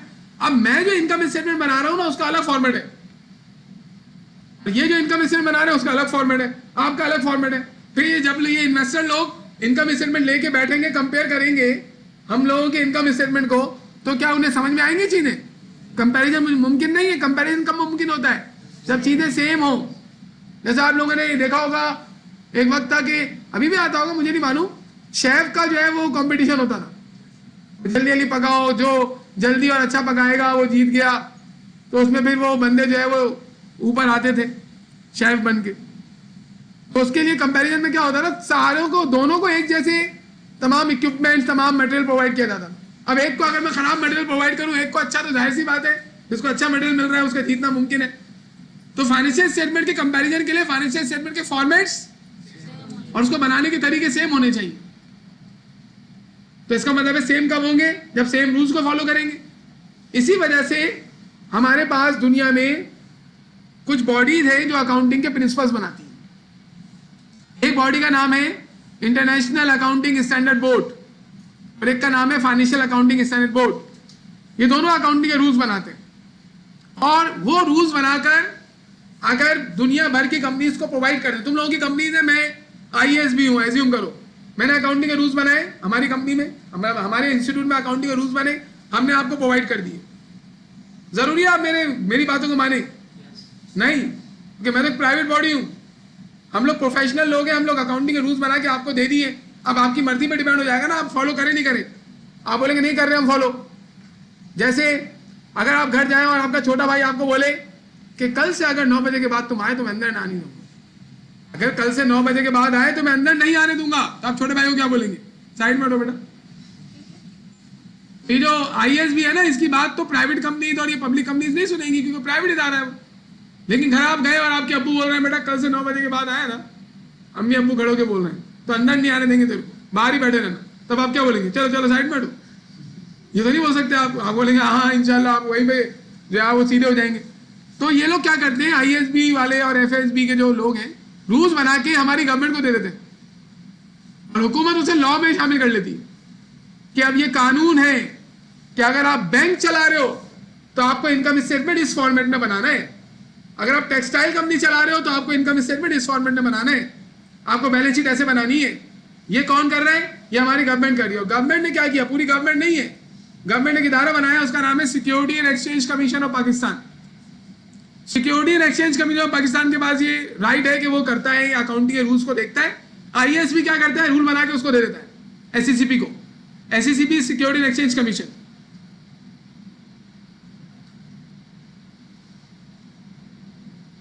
ये देखिए, accounting standard setting and relevant bodies and relevant rules. इनमें हमारी एक बॉडी है कौन सी? Financial accounting standard board. नजर आ रहा है आपको? शॉर्ट में क्या कहते हैं इसको? FASB। अभी हमारी बात कंप्लीट नहीं हुई। FASB जो रूल्स बनाती है ना उसे बोलते हैं जनरली एक्सेप्टेड अकाउंटिंग प्रिंसिपल्स। फिर एक और बॉडी है international accounting standard board, IASB। ये जो रूल्स बनाती है, पहले जो रूल्स बनाती थी ना उसे कहते थे IAS, इंटरनेशनल अकाउंटिंग स्टैंडर्ड्स। लेकिन अब जो वो रूल्स बना रही है उसके नाम उसने चेंज कर दिया, अब वो बोल रहा है IFRS, international financial reporting standard. तो दो बॉडीज है जो रूल्स बना रही है, financial accounting standard board and international accounting standard board. और ये रूल बना रही है जनरली एक्सेप्टेड अकाउंटिंग प्रिंसिपल, ये रूल बना रहे हैं ये वाले। अब ये रूल बना के किसको दे रहे हैं हमारे मुल्क में? SECP को, security and exchange commission of Pakistan. हमारे मुल्क में SECP को दे रहे हैं। हर मुल्क में ये होता है, SEC security and exchange commission हर मुल्क में होता है। अब ये किसकी जिम्मेदारी है कि जो रूल्स और फॉर्मेट प्रोवाइड किए गए इनकम स्टेटमेंट बैलेंस शीट के वो अप्लाई करवाए? SECP की जिम्मेदारी है। SECP ने क्या किया? ये जिम्मेदारी ICAP को दे दी, institute of chartered accountant of Pakistan. अब ये काम ICAP कर रहा होता है। जितने भी रूल्स आते हैं IASB से बन के ICAP उसको देखता है और वो अप्लाई करवाता है, और जो रूल ICAP ने अलाउ कर दिए वो लॉ का पार्ट बन जाते हैं। आप जब कानून पढ़ेंगे ना, अभी आपको कानून पढ़ना है कॉर्पोरेट लॉस, उसमें लॉ के अंदर ना फॉर्मेट्स दिए हुए इनकम स्टेटमेंट बैलेंस शीट के सारे, कि अब ये वाली कंपनी हो तो ये फॉर्मेट है, ये वाली कंपनी तो ये फॉर्मेट है, वो फॉर्मेट आप देखोगे तो अभी से आपको मालूम चल गया। और जिस दिन आपकी कॉर्पोरेट लॉ की क्लास शुरू हो, कॉर्पोरेट लॉ की जो बुक होगी ना उसके पीछे शेड्यूल्स होंगे, शेड्यूल में देखना फॉर्मेट्स बने हुए होंगे। ओके, तो अब हमें क्या करना है? हमारा सवाल तो हमारी जगह पर है। क्या सवाल था हमारा? फाइनेंशियल रिपोर्टिंग कब करनी है, फाइनेंशियल रिपोर्टिंग कैसे करनी है। इसी का जवाब देने के लिए मैंने आपको इन बॉडीज के बारे में बताया। और अभी हम लोग जिस बॉडी के रूल्स पढ़ेंगे वो है FASB। क्या नाम है उसका? FASB ने कौन से रूल्स बनाए? Generally accepted accounting principle, short में कह रहे हैं gap. These are the principles that are generally accepted by all the entities in the world. और ये रूल्स IAS वाले भी हम पढ़ेंगे, एक दो कुछ हैं आपके पास। IAS 16 है और IAS 2 भी है और भी है। तो हम लोग कुछ रूल्स इसके पढ़ेंगे, कुछ रूल्स के पढ़ेंगे, लेकिन अभी फिलहाल हम किसके रूल्स पढ़ने जा रहे हैं? FASB के रूल्स, जिसको क्या कहते हैं? Generally accepted accounting principles. कितने प्रिंसिपल्स नहीं है? बहुत सारे प्रिंसिपल्स हैं, उसमें से कुछ मैं आपके साथ कम्युनिकेट करूंगा। पहले मैं आपको दो बता चुका हूं प्रिंसिपल इसके। कौन कौन से? एक बताया था बिजनेस एंटिटी कॉन्सेप्ट, ये इसी का रूल है FASB का। मैंने उस वक्त नहीं बताया था कि FASB का रूल है, अब बता रहा हूं। बिजनेस एंटिटी कॉन्सेप्ट क्या कह रहा था? ऑनर के पर्सनल अफेयर तो बिजनेस के अफेयर्स को अलग अलग रखो, वरना मिक्स हो जाएगा ना। इसके अलावा एक रूल बताया था मैंने, हिस्टोरिकल कॉस्ट कॉन्सेप्ट, जो ये कह रहा है कि जिस कॉस्ट पे चीजों को, एसेट्स को परचेज करो उसी कॉस्ट पर रिकॉर्ड करके रखो, if you are following cost model. ये मैंने दो रूल्स आपको पहले बताए। अब मैं आपको चार और रूल्स बता रहा हूं। किसके? FASB के रूल्स। मैं गैप में से आपको चार रूल्स और बता रहा हूं, इसके पेपर में क्वेश्चन आते हैं, किसी भी तरीके से एग्जामिन हो सकते हैं ये रूल्स। तो मुझे बताएं सवाल क्या था? फाइनेंशियल रिपोर्टिंग कैसे करें और फाइनेंशियल रिपोर्टिंग कब करें। अब इसका जवाब हमें मिलने वाला है, और मिलेगा इन रूल्स से। और ये जो रूल्स है ना, जो FASB ने हमें बना के दिए हैं, इनको हम क्या कहते हैं? देखिए क्या लिखा हुआ आ रहा है, अकाउंटिंग प्रिंसिपल्स। किसी किताब को आप उठाएंगे तो वहां लिखा हुआ मिलेगा अकाउंटिंग प्रिंसिपल्स। किसी बुक को उठाया तो लिखा हुआ मिला स्टैंडर्ड्स। किसी बुक को उठाओगे लिखा मिलेगा convention, assumption, concepts, rules, gap, generally accepted accounting principles. सब एक ही चीज का नाम है। मैंने सारे एक साथ क्यों लिख दिए? अगर मैं सिर्फ ये बताऊं कि हम जनरली एक्सेप्टेड अकाउंटिंग प्रिंसिपल पढ़ रहे हैं, तो कहीं पे लिखा हुआ आ गया अकाउंटिंग कन्वेंशन, आप वहीं पर खड़े हो गए लाइब्रेरी में, और अब आगे सर ये क्या अकाउंटिंग कन्वेंशन? भाई अकाउंटिंग कन्वेंशन अकाउंटिंग प्रिंसिपल्स को ही कहते हैं। तो सारे नाम इसी वजह से लिख दिए। ये रूल्स क्यों बनाए गए हैं? आप लोगों ने अभी तो काम किया है ना, accounting convention, journal ledger, trial balance, ये इन्हीं रूल्स को फॉलो करते हुए किया है। उस टाइम मैंने रूल्स नहीं बताए थे, वरना तो बड़ा खुश्क हो जाता मामला, लेकिन अब बताना बहुत जरूरी है।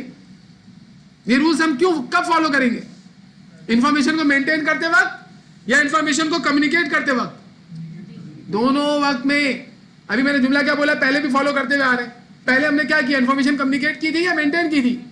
मेंटेन करके आ रहे हो ना, कम्युनिकेट तो नहीं की थी आपने। तो इन्फॉर्मेशन को मेंटेन करते वक्त भी ये रूल्स फॉलो होंगे, और इन्फॉर्मेशन को कम्युनिकेट करते वक्त भी ये रूल्स फॉलो होंगे। जिसमें से दो रूल मैंने आपको पहले बताए थे। जब ऑनर ड्राइंग करता है, ऑनर ने क्या किया? रेंट पे किया घर का, हम उसे रेंट एक्सपेंस नहीं लिखते थे, क्या लिखते थे? ड्राइंग। तो हम बिजनेस एंटिटी कॉन्सेप्ट को फॉलो कर रहे हैं ना। अगर हम बिजनेस एंटिटी कॉन्सेप्ट को पहले फॉलो ना कर रहे होते तो ऑनर के घर के किराए को भी हम क्या लिख देते? Rent expense. हमने रेंट एक्सपेंस तो नहीं लिखा उसको, हमने ड्राइंग लिखा है उसको। ओके, ये क्या कह रहे हैं कि ये रूल्स क्या हैं? These are the rules and guidelines given by FASB and IASB that an entity is to follow while maintaining and reporting information about the entity. दोनों वक्त में ये रूल्स यूज होंगे। और अभी हम इनमें से कुछ रूल्स और पढ़ने जा रहे हैं, गौर से सुनिएगा, बहुत इंपॉर्टेंट डिस्कशन होने वाली है। सवाल क्या थे? फाइनेंशियल रिपोर्टिंग कब करनी है और फाइनेंशियल रिपोर्टिंग, हाँ, तो अभी कब का जवाब आ रहा है आपके पास। फाइनेंशियल रिपोर्टिंग कब करनी है? आप बताएं कब करें फाइनेंशियल रिपोर्टिंग? ना लगाओ ना। फाइनेंशियल रिपोर्टिंग कब करें मतलब फाइनेंशियल स्टेटमेंट कब बनाए। फाइनेंशियल रिपोर्टिंग कब करें मतलब income statement, balance sheet, statement of owners equity and cash flow statement कब बनाए। हाँ, तो ये एक कॉमन जवाब है। जब साल एंड हो तो बना लो। और साल को हम क्या समझते हैं? 12 महीने। हम लोग यही समझते हैं ना, साल का मतलब 12 महीने। हम ये समझते हैं कि जनवरी 1 को साल शुरू होता है, दिसंबर 31 तो खत्म हो जाता है, यही साल है।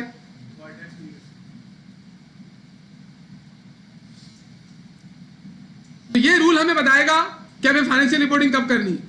तो इसने क्या किया, इसने बोला नहीं भाई मैं आपको बता रहा हूं कि फाइनेंशियल रिपोर्टिंग कब करनी है, और ये रूल आई है उसने बनाया एफएसबी ने। ये रूल ये कह रहा है कि हर बिजनेस ऑर्गेनाइजेशन, अगर फॉर एग्जाम्पल ये रूल ना बने तो फिर आप क्या करेंगे, आप साल के एंड में भी नहीं करेंगे।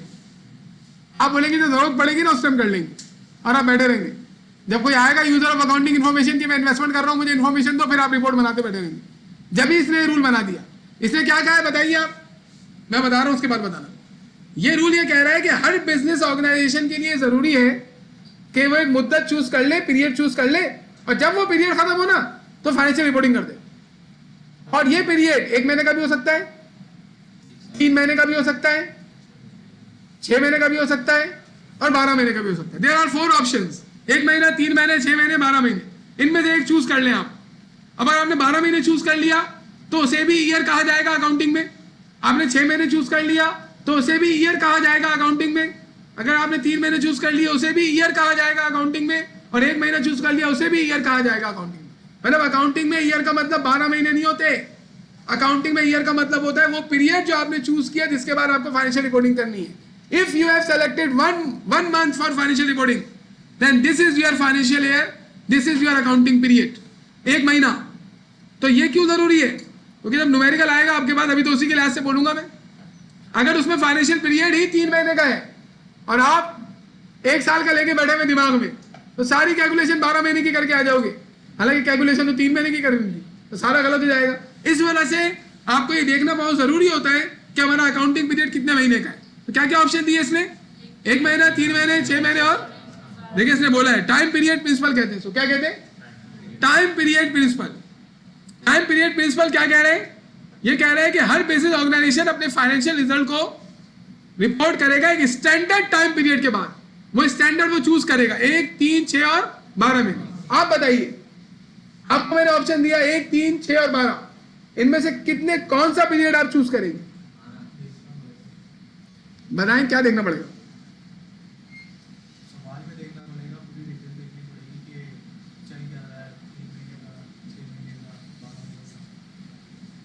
तो अगर नहीं वो तो सही है, आप देखेंगे, वो तो हर कंडीशन में ही देखेंगे। आप फाइनेंशियल रिपोर्टिंग कितने महीने बाद करना पसंद करेंगे, 1 महीने बाद फाइनेंशियल स्टेटमेंट बनाना आपको सही लग रहा है, 3 महीने, हाँ बताएं, 12 महीने के बाद ही आप फाइनेंशियल रिपोर्टिंग करना चाहेंगे। 1 महीना भी साल होता है अकाउंटिंग में, 1 महीने को भी ईयर बोलते हैं अकाउंटिंग में। आप 1 महीने बाद भी कर सकते हो, लेकिन आप ये चाह रहे हो नहीं 12 महीने ही गुजारेंगे, 12 महीने बाद ही रिपोर्ट देंगे। जी आप बताएं, आप बताएं, 12 महीने, 12 महीने, 6 महीने बाद, 12 महीने, लेकिन 3 महीने बाद, इसने बता दिया 6 महीने बाद, 6 महीने, 12 महीने, 6 महीने बाद, हर महीने वाला भी आ गया, 6 महीने बाद, 12 महीने बाद, 3 महीने बाद।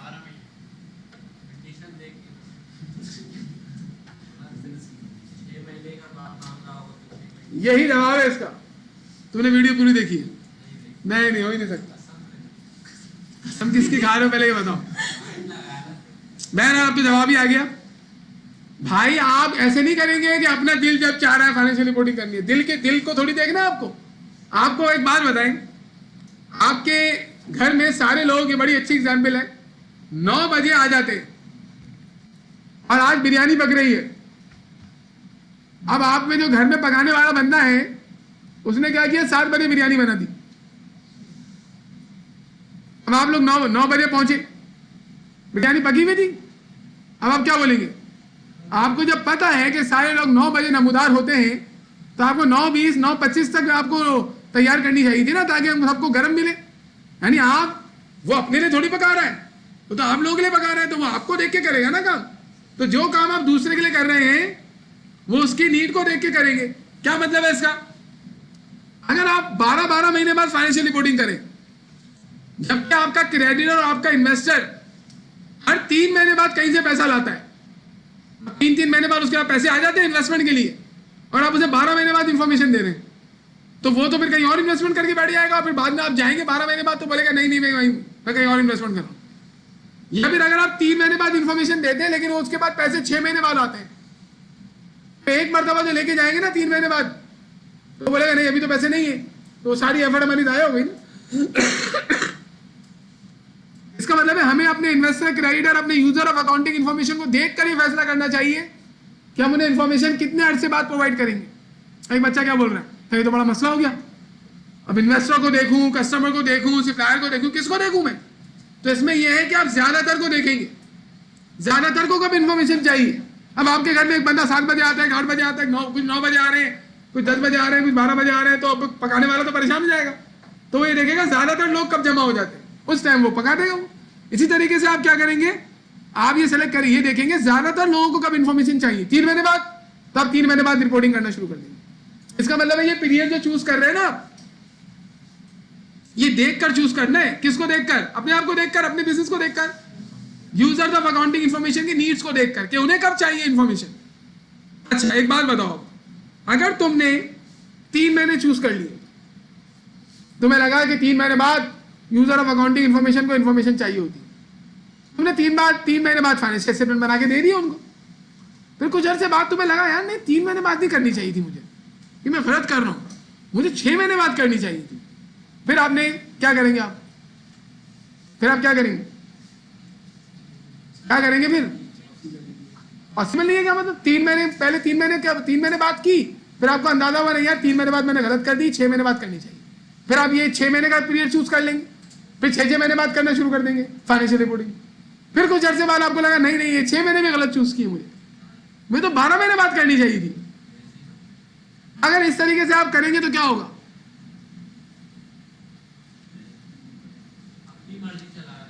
हाँ तो इससे क्या होगा, इससे इन्वेस्टर, क्रेडिटर कंफ्यूज हो जाएगा।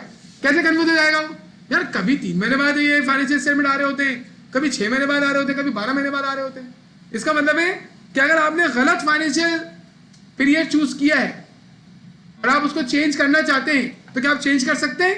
चेंज कर सकते हैं, लेकिन बार बार चेंज करना सही नहीं है। बार बार चेंज करोगे तो user of accounting information confuse हो जाएगा। इसी वजह से आपको क्या करना चाहिए, कंसिस्टेंसी रखनी चाहिए, किसमें, अपने पीरियड के अंदर। 3 महीने चूज कर लिए तो देख समझ के चूज कर लो, अब बाद में तब्दीली करनी पड़ी तो एक आध दफा तब्दीली कर लो, लेकिन बार बार तब्दीलियां करते नहीं बैठना, वरना इन्वेस्टमेंट नहीं आएगी, क्रेडिट वेडिट नहीं मिलेगा तुम्हें, ऐसे बैठे रहोगे फिर। अच्छा एक बात बताएं, ये जो पीरियड है 1 महीने का, इसको हम क्या बोलेंगे, अकाउंटिंग ईयर। क्या बोलेंगे, या इसको हम बोलेंगे फिस्कल, अकाउंटिंग ईयर भी बोल सकते हैं, अकाउंटिंग पीरियड भी बोल सकते हैं, अकाउंटिंग ईयर या अकाउंटिंग पीरियड। वो जो 12 महीने वाला साल होता है उसको वो क्या होता है, वो कैलेंडर ईयर होता है। क्या होता है वो सही है आप जो बोल रहे हैं, लेकिन उसको हम अकाउंटिंग के पर्पज से, अकाउंटिंग के अंदर उसे कैलेंडर ईयर बोलते हैं। कैलेंडर ईयर में क्या खुसूसियत होती है, जनवरी 1 को शुरू होगा और 12 महीने का होगा, दिसंबर 31 को खत्म होगा। कैलेंडर ईयर की खुसूसियत है। अगर हमारा अकाउंटिंग पीरियड 12 महीने का है और जनवरी 1 को ही शुरू हो रहा है तो हम ये कह सकते हैं कि हमारा अकाउंटिंग ईयर कैलेंडर ईयर जैसा है। लेकिन अगर हमारा अकाउंटिंग ईयर 1 महीने का है तो वो कैलेंडर ईयर जैसा तो नहीं हो सकता। अच्छा एक और ईयर होता है, उसका नाम है फिस्कल ईयर। सुना है आपने कभी, क्या होता है फिस्कल ईयर? फिस्कल ईयर भी 12 महीने का होता है, हाँ, लेकिन वो किसी भी महीने शुरू हो सकता है। फिस्कल ईयर Feb 1 को शुरू होगा तो अगले साल 31 जनवरी को एंड होगा। फिस्कल ईयर अगर अगस्त 1 को शुरू होगा तो अगले साल जुलाई 31 को खत्म होगा। फिस्कल ईयर अगर दिसंबर 1 को शुरू होगा तो अगले साल नवंबर 30 को खत्म होगा। यह है फिस्कल ईयर का चक्कर। तो क्या ऐसा हो सकता है कि हमारा अकाउंटिंग ईयर 12 महीने का और फरवरी 1 को शुरू हो रहा हो? तो इसके हम क्या कहेंगे फिर कि हमारा अकाउंटिंग ईयर फिस्कल ईयर जैसा है। लेकिन अगर हमारा अकाउंटिंग ईयर 1 महीने का है, 3 महीने का है या 6 महीने का है तो ना वो कैलेंडर ईयर जैसा हो सकता है। मैं आपको ये क्यों बता रहा हूं, पेपर में आ जाता है लिखा हुआ, आपने क्वेश्चन लिया, उधर लिखा हुआ है हमारा अकाउंटिंग ईयर कैलेंडर ईयर जैसा है। अब आप खुद समझ जाएंगे जनवरी 1 से दिसंबर 31, या उधर लिखा हुआ है हमारा अकाउंटिंग ईयर फिस्कल ईयर जैसा है। अब आपके दिमाग में सवाल पैदा होगा शुरू कब होता है या खत्म कब होता है। शुरू या खत्म का बता रहे हैं तो हम फिर अंदाजा लगा लेंगे किन मंथ्स का काम हमें करना है। लेकिन अगर 1 महीना, 3 महीने, 6 महीने की कहानी है तो फिजिकल ईयर कैलेंडर ईयर गया साइड में। देखिए मैंने यहां पर ये लिखा हुआ है, ये जो हमारा अकाउंटिंग ईयर है इसके नीचे देखें 1 और 2 में अकाउंटिंग ईयर को कैलेंडर ईयर से कंपेयर करो। कब accounting year calendar year same होंगे? जब अकाउंटिंग ईयर जनवरी 1 को शुरू हो रहा है 12 महीने का। और कब accounting year physical year same होंगे? जब 12 महीने का है लेकिन किसी और महीने में शुरू हो रहा है। लेकिन अगर 12 महीने का ही नहीं है अकाउंटिंग पीरियड, 1 महीना 3 महीने या 6 महीने का है, तो ना वो कैलेंडर ईयर है ना वो फिजिकल ईयर है।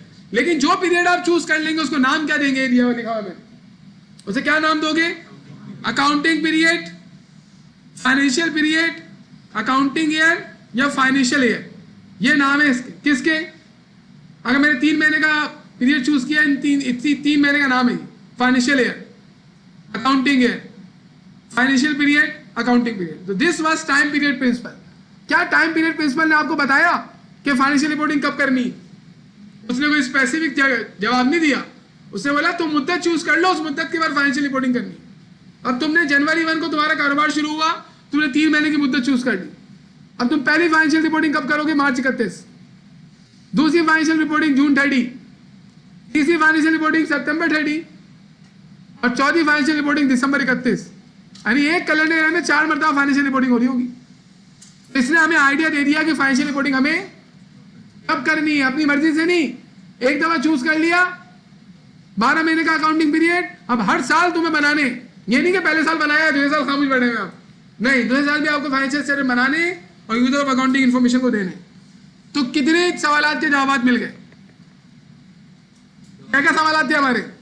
फाइनेंशियल रिपोर्टिंग कब करनी है, उसका जवाब मिल गया, टाइम पीरियड प्रिंसिपल ने बताया। आप फाइनेंशियल रिपोर्टिंग कैसे करनी है, इसका जवाब नहीं मिला। उसके लिए मैं आपको 2 प्रिंसिपल्स और बता रहा हूं। देखिए पेपर में ना इसका एमसीक्यू देखें ऐसे बन सकता है टाइम पीरियड प्रिंसिपल।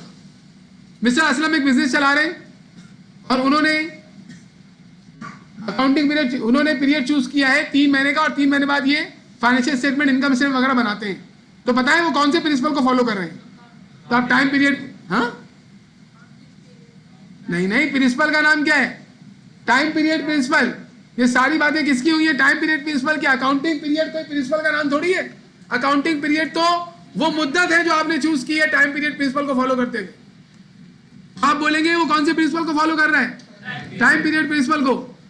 एक बिजनेस अपनी और ऑनर की, बिजनेस की और ऑनर की इंफॉर्मेशन को अलग अलग रखा जा रहा है, किसको फॉलो कर रहा है? बिजनेस एंटिटी कॉन्सेप्ट को। इस तरीके से एमसीक्यूज थोड़ा टिपिकल करके बन सकते हैं, लेकिन अभी हम सिंपल रख के आपको ऐसी आइडिया दे रहा हूं कि ये सारी चीजें जो डिस्कस हो रही है ना, ये पेपर में एग्जामिन हो सकती है। ये भी हो सकता है income statement for the period बनता है या एज ऑन बनता है।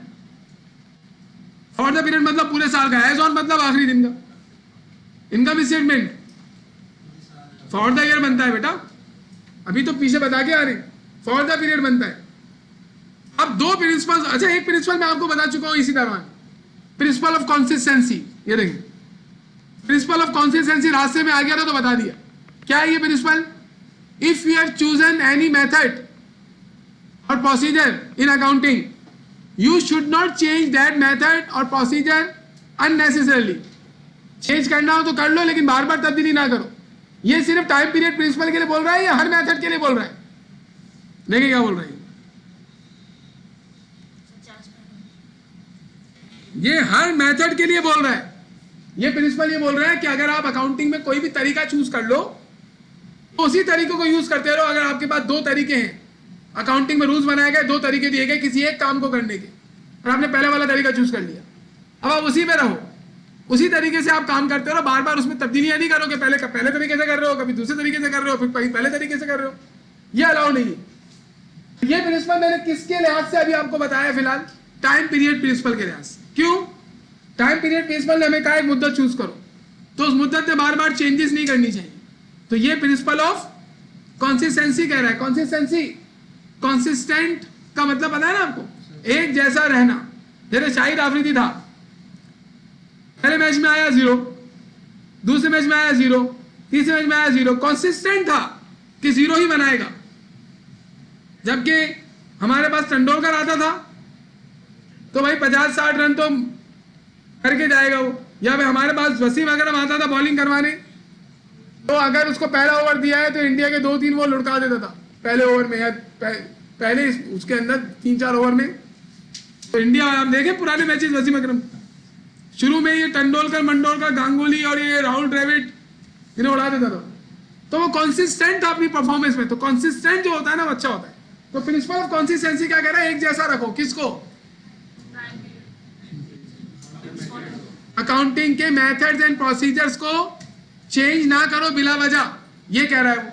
लेकिन अगर इसको हम लिंक करें टाइम पीरियड प्रिंसिपल से, तो ये बात हो जाएगी कि टाइम पीरियड जो चूज किया है, अकाउंटिंग पीरियड जो चूज किया है, उसमें अननेसेसरली चेंज नहीं करो।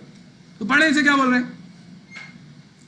Principle of consistency state that an accounting method or procedure once chosen should be used consistently moving forward.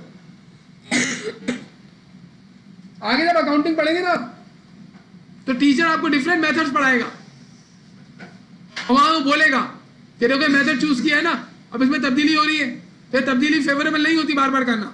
तो वो असल में किसके बारे में बोल रहा होगा? Principle of consistency. अब ये देखिए क्या लिखा है, व्हाट विल हैपन, ये हैपन नहीं है। If we change any accounting method positive once chosen, एक दफा चूज कर लो, तब्दीली करनी पड़ जाए तो क्या करेंगे? तब्दीली कर सकते हैं, लेकिन बार बार तब्दीली करना डिजायरेबल नहीं है। ये क्यों बताया मैंने प्रिंसिपल ऑफ कंसिस्टेंसी? ऐसे ही रास्ते में आया है। असल प्रिंसिपल में कौन सा पढ़ना था? Time period principle. जिसने किस चीज का जवाब दिया? फाइनेंशियल रिपोर्टिंग कैसे करनी है, कब करनी है, कब करने का जवाब दिया उसने। अब जो प्रिंसिपल आ रहा है, this is the very important principle. अब हम पूरे अकाउंटिंग साइकिल में इसी के बारे में बात कर रहे होंगे। नाम क्या है इसका? Realisation principal.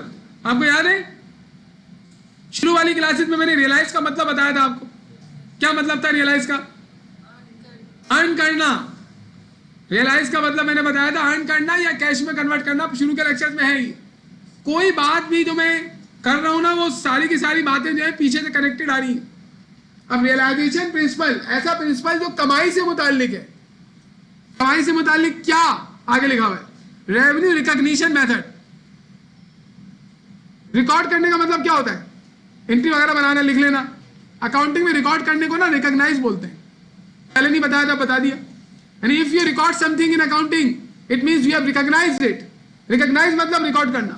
अच्छे लफ्जों में आप प्रिंसिपल्स पढ़ेंगे ना, यानी आप आईएएसबी के रूल्स पढ़ेंगे निकाल के, तो वहां रिकॉर्ड नहीं लिखा हुआ हो, वो रिकॉग्नाइज लिखेगा। तो रेवेन्यू रिकॉग्निशन प्रिंसिपल यानी एक ऐसा प्रिंसिपल है जो हमें बता रहा है कि हमें रेवेन्यू को किस दिन रिकॉर्ड करना चाहिए। अब मैं आपसे सवाल पूछने वाला हूं, आप लोग ही मुझे जवाब देंगे और आप ही समझाएंगे मुझे ये प्रिंसिपल। हमें इस प्रिंसिपल में क्या सीखना है? When to record the revenues. किस दिन हम ये एज्यूम करें कि हमने कमा लिया, उसी दिन हम रिकॉर्ड करेंगे कि हमने रेवेन्यू अर्न कर ली, उससे पहले रिकॉर्ड नहीं करेंगे। तो ये प्रिंसिपल समझने के लिए मैं आपको एक एग्जांपल दे रहा हूं, और ये प्रिंसिपल आपको किस चीज का जवाब देगा?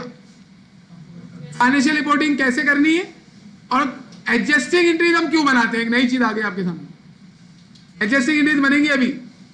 मुझे एक बात बताएं, इस प्रिंसिपल को पढ़ने से पहले अभी कल हमने क्या बनाया था? Trial balance. ये ट्रायल बैलेंस जो आपने कल बनाया, मेन टाइम पे बाहर जाता है। ये ट्रायल बैलेंस जो हमने बनाया, फॉर एग्जाम्पल उसमें लिखा हुआ है फर्नीचर। ट्रायल बैलेंस में 1 लाख का फर्नीचर लिखा हुआ है। साल के दौरान परचेज किया था ना फर्नीचर। अब साल का एंड आ गया, फॉर एग्जाम्पल। अच्छा, हम ये एज्यूम करेंगे कि हमारा अकाउंटिंग पीरियड 12 महीने का है, जब तक मेंशन ना हो। सही है, मेंशन होगा तो फिर हम उसके मुताबिक काम करेंगे। आपने साल के दौरान फर्नीचर खरीदा 1 लाख रुपए का, साल का एंड आ गया। ट्रायल बैलेंस में फर्नीचर कितने का लिखा हुआ होगा? 1 लाख का। लेकिन क्या वो फर्नीचर आज 1 लाख का होगा? उसकी कॉस्ट तो एक्सपायर हो चुकी होगी। अगर मैं फाइनेंशियल स्टेटमेंट ट्रायल बैलेंस से बना दूं तो उसमें फर्नीचर में लिख रहा हूँ 1 लाख, तो सही होगा? वो गलत होगा ना वो। इसका मतलब है हमें ट्रायल बैलेंस को क्या करना पड़ेगा? अपडेट। गलत नहीं था वो। शुरू में तो फर्नीचर 1 लाख का ही था ना, वक्त गुजरने की वजह से वो एक्सपायर हो गया। फॉर एग्जाम्पल 10,000 रुपए फर्नीचर एक्सपायर हो गया, तो आज फर्नीचर कितना होना चाहिए? 90,000। मैंने 1 लाख का ही ट्रायल बैलेंस में लिखा हुआ है। तो we need to update the trial balance. If you do not update, our financial statement would be incorrect. अच्छा सुनिए, और आपने ट्रायल बैलेंस में देखा वहां सप्लाईज लिखी हुई है, सप्लाईज 20,000। ये तो खरीदी थी ना 20,000 की, क्या यूज नहीं की होंगी? तो इसका मतलब है ट्रायल बैलेंस तो हमारा अपडेट नहीं हुआ। इसके अलावा एक और सुने, आपने वहां लिखा हुआ है for example advance from customer. Customer से एडवांस लिया तो उसमें लिखा हुआ है, क्या अभी तक वो एडवांस ही रहेगा? एडवांस तो ही रहेगा, वो तो अर्न हो गया। अर्न हो गया तो फिर थोड़ा सा इनकम होना चाहिए। इसका मतलब है ट्रायल बैलेंस जो हम बनाते हैं ना, उसमें सेवरल ऐसी चीजें होती हैं जिनको अपडेट होना पड़ेगा, और अपडेट करने को हम बोलते हैं एडजस्ट करना। क्या करना? अकाउंटिंग में अपडेट नहीं बोलते, अकाउंटिंग में बोलते हैं एडजस्ट करना, लेकिन असल में एडजस्ट करने का मतलब अपडेट करना होता है। तो we are going to update our trial balance and for this we will make adjusting entries. तो हमें ये जो रेवेन्यू रियलाइजेशन प्रिंसिपल है ना, ये दो चीजों का जवाब देने वाला है। पहला सवाल, फाइनेंशियल स्टेटमेंट कैसे बनाने, दूसरा हमें एडजस्टिंग एंट्री क्यों बनानी है, क्यों बनानी है एडजस्टिंग एंट्री, हमें ट्रायल बैलेंस को अपडेट क्यों करना है, अपडेट क्यों करें, एडजस्टिंग एंट्री क्यों बनाएं, ये जवाब देगा। ये जवाब कैसे देगा? एग्जाम्पल सुनिए आप। आपका एक बिजनेस है ड्राई क्लीनिंग का, और लियाकत, बल्कि साउथ सिटी वाले, साउथ सिटी हॉस्पिटल है डीएचए में, वो आपके पास आए और आपसे कहा कि मैं हम अपनी वो जो बेडशीट्स वगैरह हैं वो सारी आपसे वॉश करवाना चाहते हैं। उन्होंने आपके साथ कांटेक्ट किया फॉर एग्जांपल 10 लाख रुपए का, जनवरी 1 को ये कांटेक्ट साइन हो गया और उन्होंने उसी वक्त आपको 3 लाख रुपए एडवांस दे दिया। आप सर्विस अंजाम दे रहे हो, सही है, यही आपकी अर्निंग है, यही आपकी रेवेन्यू है। 10 लाख रुपए आपके, 10 लाख का कॉन्ट्रैक्ट साइन हुआ, 3 लाख रुपए आ गए। 3 तारीख को उनका ट्रक आया और कपड़े देके आपको चला गया। 5 तारीख को आपने उन्हें वॉश वगैरह करके सुखा दिया। 7 तारीख को ट्रक वापस आया, लेके चला गया, और 10 तारीख को बकिया 7 लाख रुपए आपको मिल गए। अब मेरा सवाल यह है कि हमने 10 लाख रुपए कब कमाए? इसका जवाब पूछा, अभी नहीं पूछ रहा, अभी एक एक करके पूछेंगे ना। दोबारा सवाल बता दूं, फर्स्ट को 10 लाख रुपए का कॉन्ट्रैक्ट साइन हुआ, 3 लाख रुपए एडवांस मिले। 3 तारीख को कपड़े वो आ गए जो भी आने थे, क्लॉथ वगैरह, और 5 तारीख को हमने वॉश कर दिए। 7 तारीख को वो लेके चले गए वापस, और 10 तारीख को बकिया 7 लाख रुपए दे दिए। अब आप एक एक करके बताएंगे, सही है, एक एक करके। वो यही इसी, ये जो 10 लाख का कॉन्ट्रैक्ट है, इसी का कॉन्ट्रैक्ट था ये। नहीं, देखिए टाइम पीरियड का मसला कब होता है, जब हमारी कंप्लीशन हमें उस टाइम पीरियड के अंदर करनी। उन्होंने तो हमें बताया था, हमने तो जो उनका काम था वो करके दे दिया ना, खत्म हो गई ना कहानी। मुझे ये बताएं कि 10 तारीख के बाद उनका और हमारा कोई रिलेशन बचा? बस इसी के अंदर होगा ना जो भी होगा इसका, बस 10 दिन में हो गया ना सारा। ये टाइम पीरियड का कब पूछा जा सकता है? जब मैंने आपको इनकम्प्लीट डाटा दिया होता। फिर आप बोलते कब तक कर सकते हैं, अभी तो ट्रांजेक्शन ही सारी कंप्लीट हो गई। बताएं किस दिन हमने कमाए 10 लाख? 10 तारीख को हमने पूरे 10 लाख रुपए कमाए जी। 10 तारीख को पूरे 10 लाख कमाए, उससे पहले कुछ नहीं कमाया। तो भाई पूरी बात बताया ना, बाद में बोल रहे हैं आप जी। पहले नहीं, डेट बताएं। 3 तारीख को आपने 3 लाख रुपए कमाए। आपने एग्जाम्पल सुनिए, फर्स्ट को कॉन्ट्रैक्ट साइन हुआ 10 लाख का, 3 लाख रुपए उसी दिन मिले। 3 तारीख को कपड़े आए हैं, 5 तारीख को धो दिए हमने, 7 तारीख को कपड़े लेके चला गया, 10 तारीख को बकिया 7 लाख रुपए आ गए। किस दिन कमाए हमने?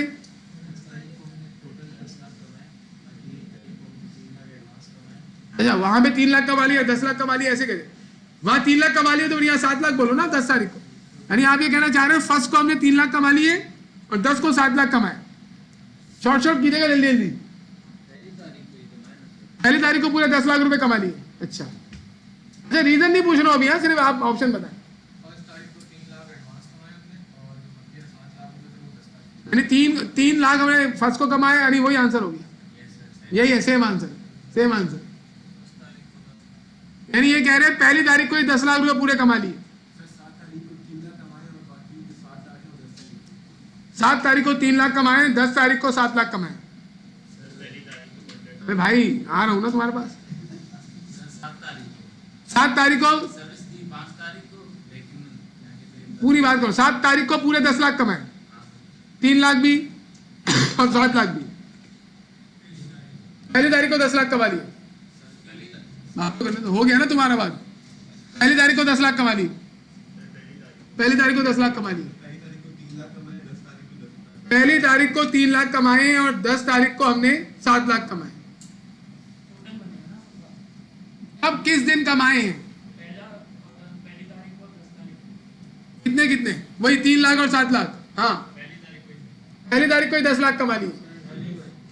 जिन्होंने बोल दिया वो सुने बस। 10 तारीख को पूरे 10 लाख कमाए। पहली को तो फेडेड वाली जो है फीलिंग आ रही है मुझे। ये आप ऐसे नहीं करें, फिर दिमाग में सॉन्ग बजना शुरू हो जाता है।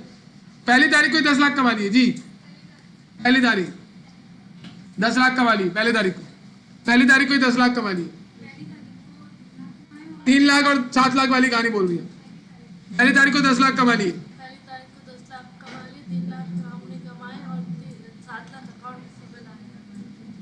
फाइंडिंग कब की है? पहली तारीख को 3 लाख ये बोल रही हैं आप, और बाकी 7 लाख कब कमाए? वही पहली तारीख को ही कमा लिए। अच्छा अच्छा, पहली तारीख को 3 लाख कमाए और 10 तारीख को। तुम्हारा क्या ऑप्शन था? तुमने क्या बोला था? पहली तारीख को ही 10 लाख कमा लिए। अब सुनिए जरा गौर से, खामोशी से सुनिए। देखिए ये मुझे एक बात बताएं, मैं प्रिंसिपल पहले थोपूंगा नहीं, मैं आपसे पूछ रहा हूं, जब हमारे पास फर्स्ट को 3 लाख रुपए आए, कॉन्ट्रैक्ट साइन हुआ है ना, कॉन्ट्रैक्ट कैंसिल हो सकता है? हो सकता है, थोड़े से चार्जेस देने पड़ते हैं, कॉन्ट्रैक्ट कैंसिल हो जाता है। तो अगर वो 3 तारीख को हमारे पास आए और बोले भाई हमें नहीं करवाना काम, हमारे 3 लाख रुपए वापस कर दो, हमें देने पड़ेंगे। तो आप बताएं क्या वो 3 लाख हमारे थे? इसका मतलब फर्स्ट को तो हमने कुछ नहीं कमाया, अगर कमा लिया होता तो हमसे वापस थोड़ी ले सकता होता, पहली चीज। दूसरी चीज मुझे बताएं, 5 तारीख को जब हमने कपड़े उसके वॉश कर दिए, शाम में कपड़े वगैरह हम तय कर रहे हैं, वो आया बंदा, बोले हमें काम नहीं करवाना, हमारे 3 लाख वापस कर दो, कपड़े भी दे दो, तो हम उसे पैक कर देंगे बंदे को। हम बोलेंगे भाई वो 3 लाख तो गए और 5 तारीख को हमने काम ही कर दिया ना, वो 3 लाख भी गए और 7 लाख नहीं दिया ना, पूरे हॉस्पिटल को उठा लेंगे हम। इसका मतलब है 5 तारीख को जब हमने सर्विस अंजाम दी है, उसी दिन वो 3 लाख भी हमारे हुए और वो 7 लाख भी हमारे हुए। जो आपने जवाब दिया था ना, वो आपको 5 तारीख के लिहाज से देना चाहिए था कि 5 तारीख को हम बोलेंगे देखिए ना, 5 तारीख को 3 लाख हमसे छीन नहीं सकता और 7 लाख लेने से दुनिया की कोई ताकत हमें रोक नहीं सकती, क्योंकि ये दोनों अमाउंट हमारे हो गए। इसका मतलब है रेवेन्यू को हम कब लिखेंगे अपने पास कि हमने कमाया है? हम अपने जर्नल में रिकॉर्डिंग ही रेवेन्यू की, मतलब ये तो लिख लेंगे पैसे आ गए, लेकिन ये नहीं लिखेंगे कि हमारी रेवेन्यू है। फर्स्ट को ही लिखेंगे जो पैसे आए हम पर लायबिलिटी है, हमारे नहीं है, ये हमारे बिजनेस के पैसे नहीं, आउटसाइडर के हैं। 3 को भी यही होगा। 5 तारीख को जैसे कपड़े वॉश होंगे, हम बोलेंगे वो 3 लाख हमारी इनकम बन गई, लायबिलिटी नहीं है, और वो 7 लाख भी हमारी इनकम बन गई और उसका रिसिबल रिकॉर्ड कर लेंगे। इसका मतलब है रेवेन्यू को कमाया हुआ किस दिन एज्यूम करके रिकॉर्ड कर लेना चाहिए? जिस दिन हम काम करेंगे। नहीं, कॉन्ट्रैक्ट साइन जिस दिन होता है ना, उस दिन कुछ भी रिकॉर्डिंग नहीं होती। अगर आपने करोड़ों खरबों का भी कॉन्ट्रैक्ट साइन कर लिया तो आप ये रिकॉर्ड नहीं कर सकते। अगर वो फर्स्ट को कॉन्ट्रैक्ट साइन करके चले जाता, कैश वैश कुछ भी नहीं देता, कोई एंट्री नहीं बनेगी, कोई रिकॉर्डिंग नहीं होगी, कुछ आया गया थोड़ी हमारे पास। कॉन्ट्रैक्ट साइन होने का मतलब ये थोड़ी है कि आपने कमा लिया। देखिए मेरा मकसद है आपको सही चीज बताना, बाकी आप जो समझते थे, मुझे कोई मसला नहीं है कि अगर आपने कोई आंसर जो है वो कोई डिफेक्टिव आंसर दिया है, मुझे आपको इन्वॉल्व करने का मकसद ये होता है ताकि हम लोग जो है वो इसमें पार्टिसिपेशन के साथ पढ़े, वरना तो मैं डायरेक्ट बताता रहूंगा, तुम लोग ऐसे हो जाओगे। ओके, तो ये प्रिंसिपल सिर्फ सर्विसिंग बिजनेस के लिए है या ट्रेडिंग बिजनेस के लिए भी होना चाहिए? अब ट्रेडिंग बिजनेस में क्या होगा? ट्रेडिंग बिजनेस में ये है कि जिस दिन कस्टमर को गुड्स दे दी आपने, उसके हवाले कर दी, उस दिन आप एज्यूम करोगे आपने कमा लिया, भले पैसे मिले हो या ना मिले हो। यानी रेवेन्यू की अर्निंग का ताल्लुक कैश की कलेक्शन से नहीं है, फर्स्ट डे सर्विस के अंजाम देने से है या गुड्स की डिलीवरी से है। अब गुड्स की डिलीवरी में और भी चीजें हैं, इसमें और बातें भी हैं, इस पर पूरा आईएएस है आगे कि किस दिन हम रेवेन्यू को कमाया हुआ एज्यूम करेंगे। लेकिन एफएफए के लेवल पर यानी आपको टीचर आगे जाके मतलब दिनों तक पढ़ाता रहेगा कि किस दिन हम ये लिखेंगे कि हमने रेवेन्यू कमा ली, किस दिन कितनी रेवेन्यू कमा ली। ये एक आसान तरीका नहीं, इसमें काम है। लेकिन अभी फिलहाल एफएफए के लेवल पर ये बहुत है जो मैं बता रहा हूं आपको। क्या है कि सर्विसिंग बिजनेस में रेवेन्यू को कमाया हुआ उस वक्त एज्यूम किया जाएगा जिस दिन सर्विस दोगे, भले पैसा मिला हो या ना मिला हो। सारा पैसा भी मिल गया हो लेकिन सर्विस नहीं दी हो, नो रेवेन्यू। 1 रुपया भी नहीं मिला हो लेकिन सर्विस दे दी हो, सारी हमारी रेवेन्यू। और ट्रेडिंग बिजनेस में रेवेन्यू कमाया हुआ कब एज्यूम करेंगे? जिस दिन गुड्स कस्टमर के हवाले कर देंगे। अब यही देखिए प्रिंसिपल कह रहा है, एक बच्चा कह रहा है सर सिंपल वर्ड्स में बोल देना, जिस दिन काम करेंगे उस दिन रेवेन्यू अर्न हो गई। तो ये जनरल स्टेटमेंट हो गया, जिस दिन काम करोगे उस दिन रेवेन्यू हो गई। क्या बोल रहा है देखिए, realisation principle states that revenue is considered as earned when services are rendered, ये स्टेटमेंट किसके लिहाज से है? सर्विसिंग बिजनेस के लिहाज से। और गुड्स आर डिलीवर्ड, ये किसके लिहाज से है? ट्रेडिंग बिजनेस के लिहाज से, टू कस्टमर्स। और आगे बड़ा इंपॉर्टेंट जुमला लिखा मैं, भले कैश मिला हो आप इसको नहीं देखें। नॉर्मली क्या होता है आपनॉर्मल लाइफ में, हम एक्सपेंस जब बोलते हैं जब कैश जेब से जा रहा होता है, इनकम जब बोल रहे होते हैं जब हमारा पैसा आ जाता है। हालांकि गलत अप्रोच है। आपने एक कंपनी के लिए पूरे महीने काम किया, 1 रुपया भी आपको नहीं मिला, तो आपकी इनकम अर्न हो चुकी है। हम लोग कब बोलते हैं इनकम अर्न हुई है? जब बैंक में पैसा आता है। बिजनेस में ऐसा नहीं होगा। जब आप अकाउंटेंट बनेंगे तो आपको ये देखना है आपने काम कर दिया, पैसा मिला नहीं मिला, अपने पास लिख लेंगे हमारी रेवेन्यू हो गई। और काम नहीं किया, करोड़ों रुपये आपके पास आ जाए, आप उसे रेवेन्यू नहीं लिखेंगे। अब ये प्रिंसिपल मैंने आपको क्यों बताया, गौर से सुने। मैंने आपको बताया था ना भी ट्रायल बैलेंस को अपडेट करना होता है। आपने ट्रायल बैलेंस बनाया, गौर से सुनना, उसमें लिखा हुआ है कमीशन इनकम 1 लाख। तो ऐसा लग रहा है जैसे कमा ली। आपने मालूम करवाया तो मालूम चला कि जिस बंदे से हमने कमीशन लिया था ना, उसको हमने सिर्फ 80,000 की सर्विसेज दी है, 20,000 का काम हमने नहीं किया अभी तक, वो अगले साल करेंगे। और अब हम फाइनेंशियल स्टेटमेंट बनाने जा रहे हैं और इनकम कितनी लिखी हुई है? 80,000, 1 लाख इनकम लिखी हुई है, कमीशन इनकम 1 लाख। जबकि सर्विस हमने कितने की दी है? 80,000 की। कितने की सर्विस नहीं दी? तो क्या वो 20,000 हमारा पैसा है? हमारे पास है, हमारा नहीं है। वो टाइटल नहीं बता रहा, वो जो 20,000 रुपए हमने लिखे हुए इनकम में, वो इनकम नहीं है, वो हम पर क्या है? लायबिलिटी। इसका मतलब है हमने कस्टमर से 1 लाख रुपए कलेक्ट किए थे और उस पूरे को इनकम लिख दिया था, लेकिन साल के एंड में हमने देखा तो वो पूरी इनकम नहीं थी, उसमें 80,000 की इनकम थी क्योंकि 80,000 की सर्विस अंजाम दे दी गई है और 20,000 हम पर लायबिलिटी थी। जबकि ट्रायल बैलेंस में क्या लिखा हुआ है? Commission income 1 lakh. तो क्या सही लिखा भाई? तो क्या इसको अपडेट नहीं करें? अपडेट कैसे करेंगे? इस इनकम को करेंगे कितना? 80,000 और 20,000 से एक लायबिलिटी रिकॉर्ड करेंगे। तो जब हम लायबिलिटी रिकॉर्ड करेंगे 20,000 और इनकम को करेंगे 80,000, तो क्या आपका डाटा अपडेट और करेक्ट हो जाएगा? हाँ, अपडेट हो जाएगा। फिर आप फाइनेंशियल स्टेटमेंट बनाएं। लेकिन अगर आपने यही कमीशन इनकम लेके चले गए इनकम स्टेटमेंट में, लिख देंगे लायबिलिटी ट्रायल बैलेंस के अंदर कमीशन। अभी लायबिलिटी का टाइटल नहीं बोल रहा हूं मैं, कमीशन इनकम 80,000 कर देंगे। कैसे करेंगे? एडजस्टिंग एंट्री की मदद से करेंगे। For this we will make adjusting entry. तो मैं इसका जवाब भी दे रहा हूं आपको। We will make adjusting entry for what? For updating our trial balance. और उसके लिए एक एग्जांपल दिए किसकी, कि कमीशन इनकम जो लिखी हुई है अगर वो अपडेटेड नहीं है तो उसको आप अपडेट करेंगे और लायबिलिटी को बढ़ाएंगे। तो 2 टाइटल हो जाएंगे। फिर कौन कौन से? कमीशन इनकम कितना? 80,000 और एक लायबिलिटी का टाइटल आ जाएगा कितना? 20,000। तो हमारा डाटा अपडेट हो जाएगा। एक और सुने आप। अच्छा, लायबिलिटी का टाइटल है ना, ये होता है अनअर्न्ड कमीशन। क्या होता है? अर्न माने क्या होता है? अर्न कमाना नहीं, अर्न अर्न सिर्फ अर्न। अर्न माने कमा, अर्न की इंग्लिश उर्दू क्या है? कमाना। और अर्न मतलब कमा लिया, अनअर्न्ड मतलब नहीं कमाया।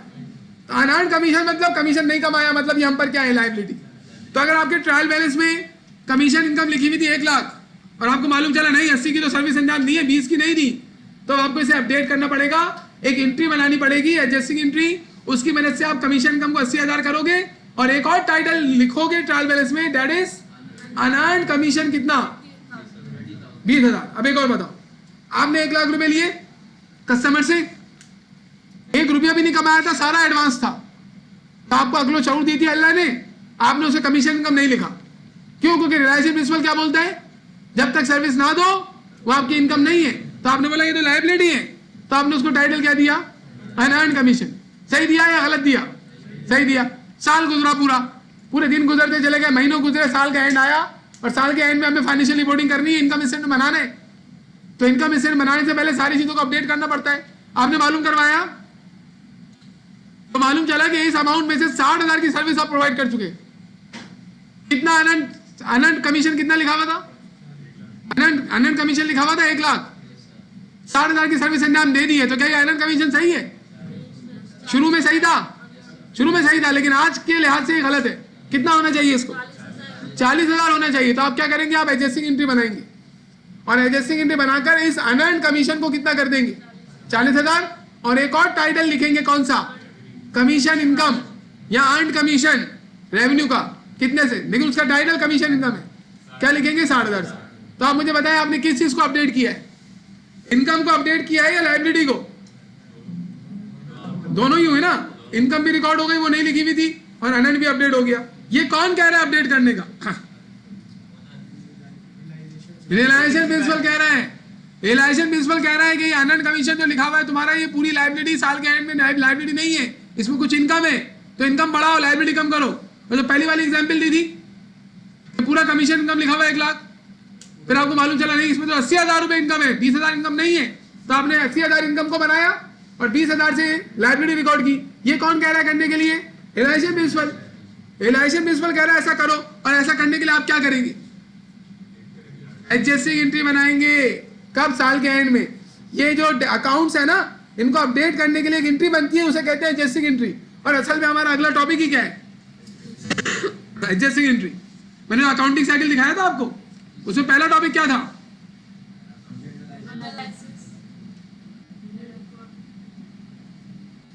इधर सुनो, खाओ भी हो नहीं, क्लास में खाना अलाउ नहीं है बेटा, वो फिर गिरती है ना चीजें, तो फिर प्रॉब्लम होती है, फिर वो मुझे बोलेंगे कि आपकी क्लास में चीजें मिली है गिरी। तो एक बोला था मैं गिराऊंगा नहीं, ऐसे नहीं करे, अलाउ नहीं है तो मतलब नहीं खाए। क्या बोल रहा था मैं? हाँ, अकाउंटिंग साइकिल में पहला स्टेप क्या था? जर्नलाइजिंग, फिर लेजर, फिर ट्रायल बैलेंस, उसके नीचे देखना क्या लिखा होगा? एडजस्टमेंट्स। तो अब हमें एडजस्टमेंट बनानी है। It means before making financial statement what we have to do, we have to update our trial balance. अगर आप अनअपडेटेड ट्रायल बैलेंस से फाइनेंशियल स्टेटमेंट बना देंगे वो इनकरेक्ट होंगे। इसी वजह से पहले हम ये सीखेंगे how to make adjusting entries, और उसके बाद फाइनेंशियल स्टेटमेंट बना देंगे, कोई प्रॉब्लम ही नहीं है। तो रियलाइजेशन प्रिंसिपल ने कहा कि मुझे फॉलो करो, मैं कह रहा हूं कि जिस दिन सर्विस दे दो उस दिन रेवेन्यू होगी, तो मेरे मुताबिक रेवेन्यू को कर दो। अच्छा, एक बात बताओ, आपने ट्रायल बैलेंस में देखा उसमें कमीशन इनकम आपको लिखी हुई नजर आ रही है 2 लाख, आपने मालूम करवाया तो पता चला ये तो पूरी कमाली है, लेकिन एक असलम कस्टमर है, उसको हमने 20,000 की सर्विस दी थी, 1 रुपया उसने अभी तक नहीं दिया। ये तो 2 लाख रुपए लिखी हुई है ना कमीशन इनकम, ये तो पूरी कमाली, पूरे की सर्विस दे दी। लेकिन एक और कस्टमर है जिसने हमें 1 रुपया भी नहीं दिया, 20,000 की सर्विस दी उसको हमने, तो क्या वो इस साल की इनकम है या नहीं? क्यों? क्योंकि उस इनकम को हमने इसी साल उसकी सर्विस अंजाम दी है। अगर आप इस असलम से अगले साल कलेक्शन करो और उस इनकम को अगले साल रिकॉर्ड कर लो, तो वो इनकम अगले साल के इनकम स्टेटमेंट में चली जाएगी। तो क्या वो सही होगा? क्यों सही नहीं होगा? क्योंकि मेहनत हमने इस साल की थी, तो ये रेवेन्यू इस साल की है। ये कौन कह रहा है? Realisation principle. तो हम क्या करेंगे? हम बोलेंगे कमीशन कम 2 लाख नहीं है, 2,20,000 है, तो हम कमीशन कम को बढ़ाकर 2,20,000 करेंगे, और एक चीज और रिकॉर्ड करेंगे 20,000 से, अकाउंट रिसीवेबल रिकॉर्ड करेंगे ना कि पैसे लेने, तो हमारे पास रिसीवेबल भी पड़ेगा, वो भी अपडेट हो जाएगा, और कमीशन कम भी अपडेट हो जाएगी। तो इसके लिए हमें क्या करना पड़ेगा? एडजस्टिंग एंट्रीज बनानी पड़ेगी। एडजस्टिंग एंट्री बनाने से क्या क्या अपडेट हो रहा है? इनकम अपडेट हो रही है, लायबिलिटी अपडेट हो रही है, रिसीवेबल अपडेट हो रहा है। तो ये कौन सा प्रिंसिपल था? पहला प्रिंसिपल जो हमें बोल रहा है कि फाइनेंशियल स्टेटमेंट नहीं बनाओ, पहले अपने ट्रायल बैलेंस को अपडेट करो एडजस्टिंग एंट्रीज बनाकर, यानी ट्रायल बैलेंस में हर रेवेन्यू और हर लायबिलिटी रियलाइजेशन प्रिंसिपल के मुताबिक होनी चाहिए। अगर कोई ऐसा टाइटल है जो रियलाइजेशन प्रिंसिपल को फॉलो नहीं कर रहा है तो वो गलत होगा, उसे अपडेट करना पड़ेगा। एक और प्रिंसिपल जो आपको एडजस्टिंग एंट्रीज बनाने के बारे में बोलता है, आखिरी यही, इसके बाद हम अपना एडजस्टिंग एंट्री का काम शुरू करेंगे। और आप देखेंगे अगर मैं सारी बातें आपको नहीं बताता और मैं डायरेक्ट एडजस्टिंग एंट्री पढ़ाता तो आपको पता ही नहीं होता होने क्या जा रहा है। अभी आपको क्या क्या पता चल गया? फाइनेंशियल रिपोर्टिंग करनी है, उसके लिए फाइनेंशियल स्टेटमेंट बनेंगे, फाइनेंशियल स्टेटमेंट बनाने रूल्स को फॉलो करते हुए, लेकिन उसको बनाने से पहले ट्रायल बैलेंस को अपडेट करना पड़ेगा। ट्रायल बैलेंस को अपडेट करने के लिए एडजस्टिंग एंट्री बनती है, और एडजस्टिंग एंट्री हम बनाते हैं किसको फॉलो करते हुए? रियलाइजेशन प्रिंसिपल और मैचिंग प्रिंसिपल को फॉलो करते हुए। This is the last principle, matching principle. Time बनाए? हाँ, बहुत टाइम है। मैचिंग प्रिंसिपल, मैचिंग कभी सुना है आपने? मैचिंग सुना होगा आपने, एक जैसा करना चीजों को। जैसे कि एक बंदे ने, मैं बड़ी एग्जांपल देता हूं, ब्लैक शर्ट पहनी है, ब्लैक पैंट पहनी है, ब्लैक जूते, ब्लैक कैप, ब्लैक ग्लासेस, और खुद भी ब्लैक है वो, और रात में ब्लैक, पूरी फुल ब्लैक बाइक पर अंधेरे में से जा रहा है, और फुल उसकी मूंछें हैं जो होठों को ढापी हुई है, और बड़ी दाढ़ी है उसकी, अब आपको वो इसे ही तो कहते हैं मैचिंग। लेकिन यहां पर मैचिंग का मतलब क्या है ये देखें यहां पर, यहां मैचिंग हम किसकी कर रहे हैं, किस चीज की मैचिंग हो रही है, गौर से सुनिएगा। मुझे एक बात बताएं, एक्सपेंस क्या होता है?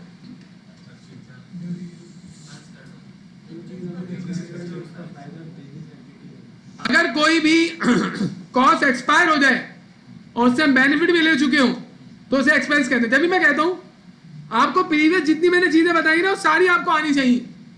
अब एक्सपेंस को खर्चे बोलने वाले गलत बोल रहे हैं ना, एक्सपेंस वो नहीं होता बेटा। एक्सपेंस को अगर आप खर्चा बोलेंगे आपको अकाउंटिंग समझ में नहीं आएगी। अकाउंटिंग से अलग बोलने के लिए आपको क्लास से बाहर चले जाना चाहिए। तो एक्सपेंस क्या होता है? अरे भाई मैं तुम्हें थोड़ी बोल रहा हूं, तुम अपने ऊपर क्यों ले रहे हो? मैं तो जनरल कमेंट कर रहा हूं यार, तुम अपने ऊपर ले लेते हो। ऐसे नहीं करो बेटा, इस तरीके से आपको आगे लाइफ में प्रॉब्लम होगी। कोई किसी और को बोल रहा होगा, तुम पहुंच जाओगे बड्डा करने उससे कि तुमने मुझे क्यों बोला। ये एक जनरल बात है कि आपको जैसे मैंने पीछे एक्सप्लेन किया ना बेटा, वो याद रखें। तो व्हाट वाज एक्सपेंस? कि अगर कॉस्ट यूज हो जाए, एक्सपायर हो जाए और बेनिफिट भी दे, वो एक्सपेंस कहलाती है। जैसे आपने इलेक्ट्रिसिटी कंज्यूम की और आपको बेनिफिट भी मिला तो एक्सपेंस कहलाएगा ना। मुझे एक बात बताएं कि फॉर एग्जांपल आप 2023 में है, आपका अकाउंटिंग पीरियड जनवरी 1 को शुरू होता है, दिसंबर 31 को खत्म होता है, और आपने एम्प्लॉइज को साल भर सैलरी पे की। जब दिसंबर का महीना आया तो उसकी सैलरी आप कब देंगे? अगले साल। ऐसी बात है, दिसंबर के महीने का पूरा सर्विस लेंगे एम्प्लॉइज से, सैलरी देंगे अगले साल। लेकिन ये जो आप सैलरी एम्प्लॉइज को दे रहे हैं, क्यों दे रहे हैं? एम्प्लॉइज ने आपको सर्विसेज दी हैं, उन सर्विसेज से आपको फायदा हुआ है। क्या फायदा हुआ है? यूनिट्स बने और बिके, पैसे आए। ये जो एम्प्लॉय की सैलरी दिसंबर की सैलरी है, इससे फायदा आपको कब हुआ है? इस साल या अगले साल? इस साल। तो ये एक्सपेंस कब का है? इस साल का। इस एक्सपेंस से रेवेन्यूज आपने कब कमाई? इस साल। तो इस एक्सपेंस को कब रिकॉर्ड होना चाहिए? लेकिन आपने सैलरी तो पे नहीं की, तो क्या आपने रिकॉर्ड किया हुआ होगा? पे ही नहीं की ना आपने, तो आपने रिकॉर्ड किया हुआ नहीं होगा। ट्रायल बैलेंस में ये वाली दिसंबर की सैलरी नहीं लिखी हुई होगी।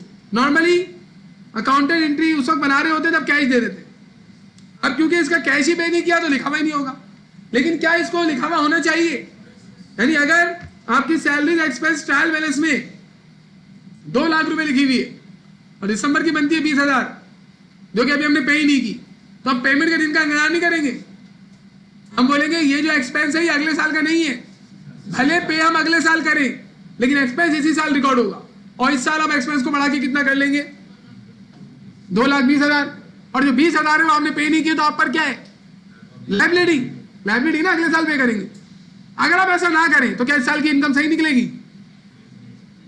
अगर आप ऐसा ना करें और 20,000 के एक्सपेंस को अगले साल जाके रिकॉर्ड कर लें, किस साल की इनकम गलत होगी? इस साल की, अगले साल की? दोनों सालों की। इस साल की इनकम में एक्सपेंस जाएगा नहीं तो इनकम ज्यादा निकल जाएगी। अगले साल में एक्सपेंस चला जाएगा ज्यादा तो उसकी इनकम कम निकले, दोनों सालों की गलत हो जाएंगी। तो ये मैचिंग प्रिंसिपल कह रहा है कि मैच करो। मैच क्या करनी है? रेवेन्यूज और expenses. It means that when you are preparing financial statement, तो उससे पहले आप क्या करें? ये देखें किन किन चीजों ने एक्सपायर होकर इस साल आपको फवाइद दी है, उन तमाम को एक्सपेंस के तौर पर इस साल रिकॉर्ड कर लो। अगर आपने उनका एक्सपेंस इस साल नहीं बनाया तो फिर मैचिंग नहीं होगी। किसकी मैचिंग नहीं होगी? रेवेन्यूज और एक्सपेंसेस की। क्योंकि रेवेन्यूज तो अर्न ही एक्सपेंस की वजह से होती है। अगर आप एक्सपेंस पे करना बंद कर दें तो रेवेन्यू जनरेट नहीं होगी।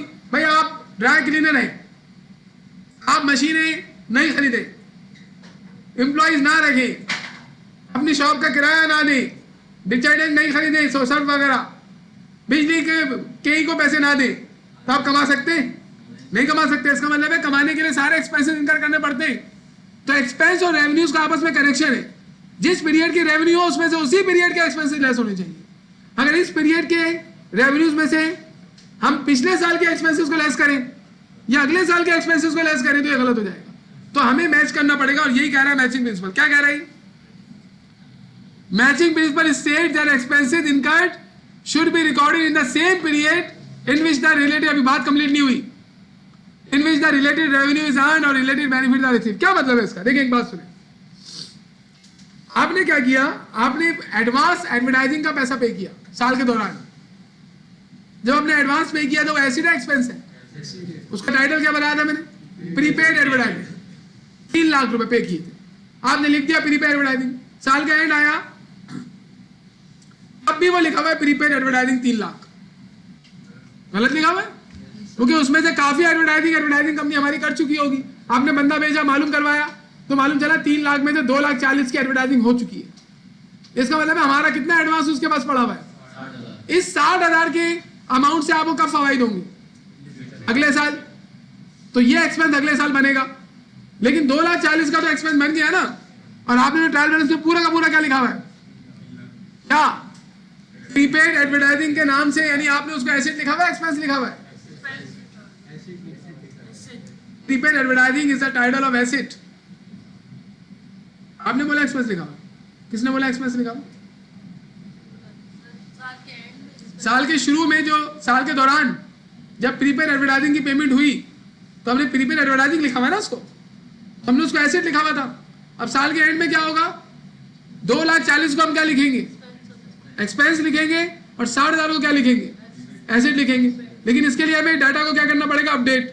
और अपडेट करने के लिए हम क्या बनाएंगे, एडजस्टिंग एंट्री। और यहां पर एडजस्टिंग एंट्री बना के हम कौन से प्रिंसिपल को फॉलो कर रहे हैं, मैचिंग प्रिंसिपल। एक राज की बात मैं आपको बताऊं, एडजस्टिंग एंट्री बनती ही रिलेशन और मैचिंग प्रिंसिपल की वजह से। ज्यादातर 90% एडजस्टमेंट रिलेशन और मैचिंग प्रिंसिपल की वजह से बनती है। तो अगर एक बंदे को मैचिंग और रिलेशन प्रिंसिपल पता है तो एडजस्टिंग एंट्री को बहुत अच्छा समझ सकता है। एक और एग्जांपल सुने, आपने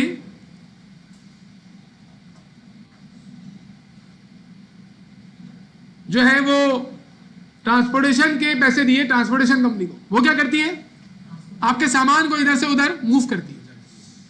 और आपने उनको 3 लाख रुपए दिए और उसका एक्सपेंस लिख दिया साल के दौरान। Transportation expense debit, transportation expense आ गया। ट्रायल बैलेंस में ट्रांसपोर्टेशन एक्सपेंस लिखा हुआ है। साल का एंड आया तो मालूम चला कि इसमें ये हमने ट्रांसपोर्टेशन कंपनी ने हमें सिर्फ 2,10,000 की सर्विसेज दी है। इसका मतलब है वो जो हमने एक्सपेंस लिखा हुआ है ना, ट्रांसपोर्टेशन एक्सपेंस, वो गलत लिखा हुआ है। उसमें से कितने का हमें फायदा हुआ है, तो उसमें से एक्सपेंस कितना होना चाहिए, हमने पूरे को एक्सपेंस लिख दिया। इसका मतलब साल के एंड में हम क्या करेंगे, अब 2 लाख, जो ट्रांसपोर्टेशन एक्सपेंस 3 लाख लिखा हुआ है उसको 2,10,000 बनाएंगे, और 90,000 से क्या लिखेंगे, पैसे थोड़ी लेंगे वापस, प्रीपेड ट्रांसपोर्टेशन। तो क्या चीज अपडेट हो रही है, एसेट या एक्सपेंस? और ये कौन कह रहा है अपडेट करने का, मैचिंग प्रिंसिपल। तो आप मुझे बताएं, मुझे एक बात बताएं, गौर से सुनिएगा। मैचिंग प्रिंसिपल और रिलेशन प्रिंसिपल की मदद से हम किन किन चीजों को अपडेट कर रहे हैं, एसेट को, लायबिलिटी को, ऑन इक्विटी को, रेवेन्यू को, एक्सपेंस को, पांचों में से किसको अपडेट कर रहे हैं?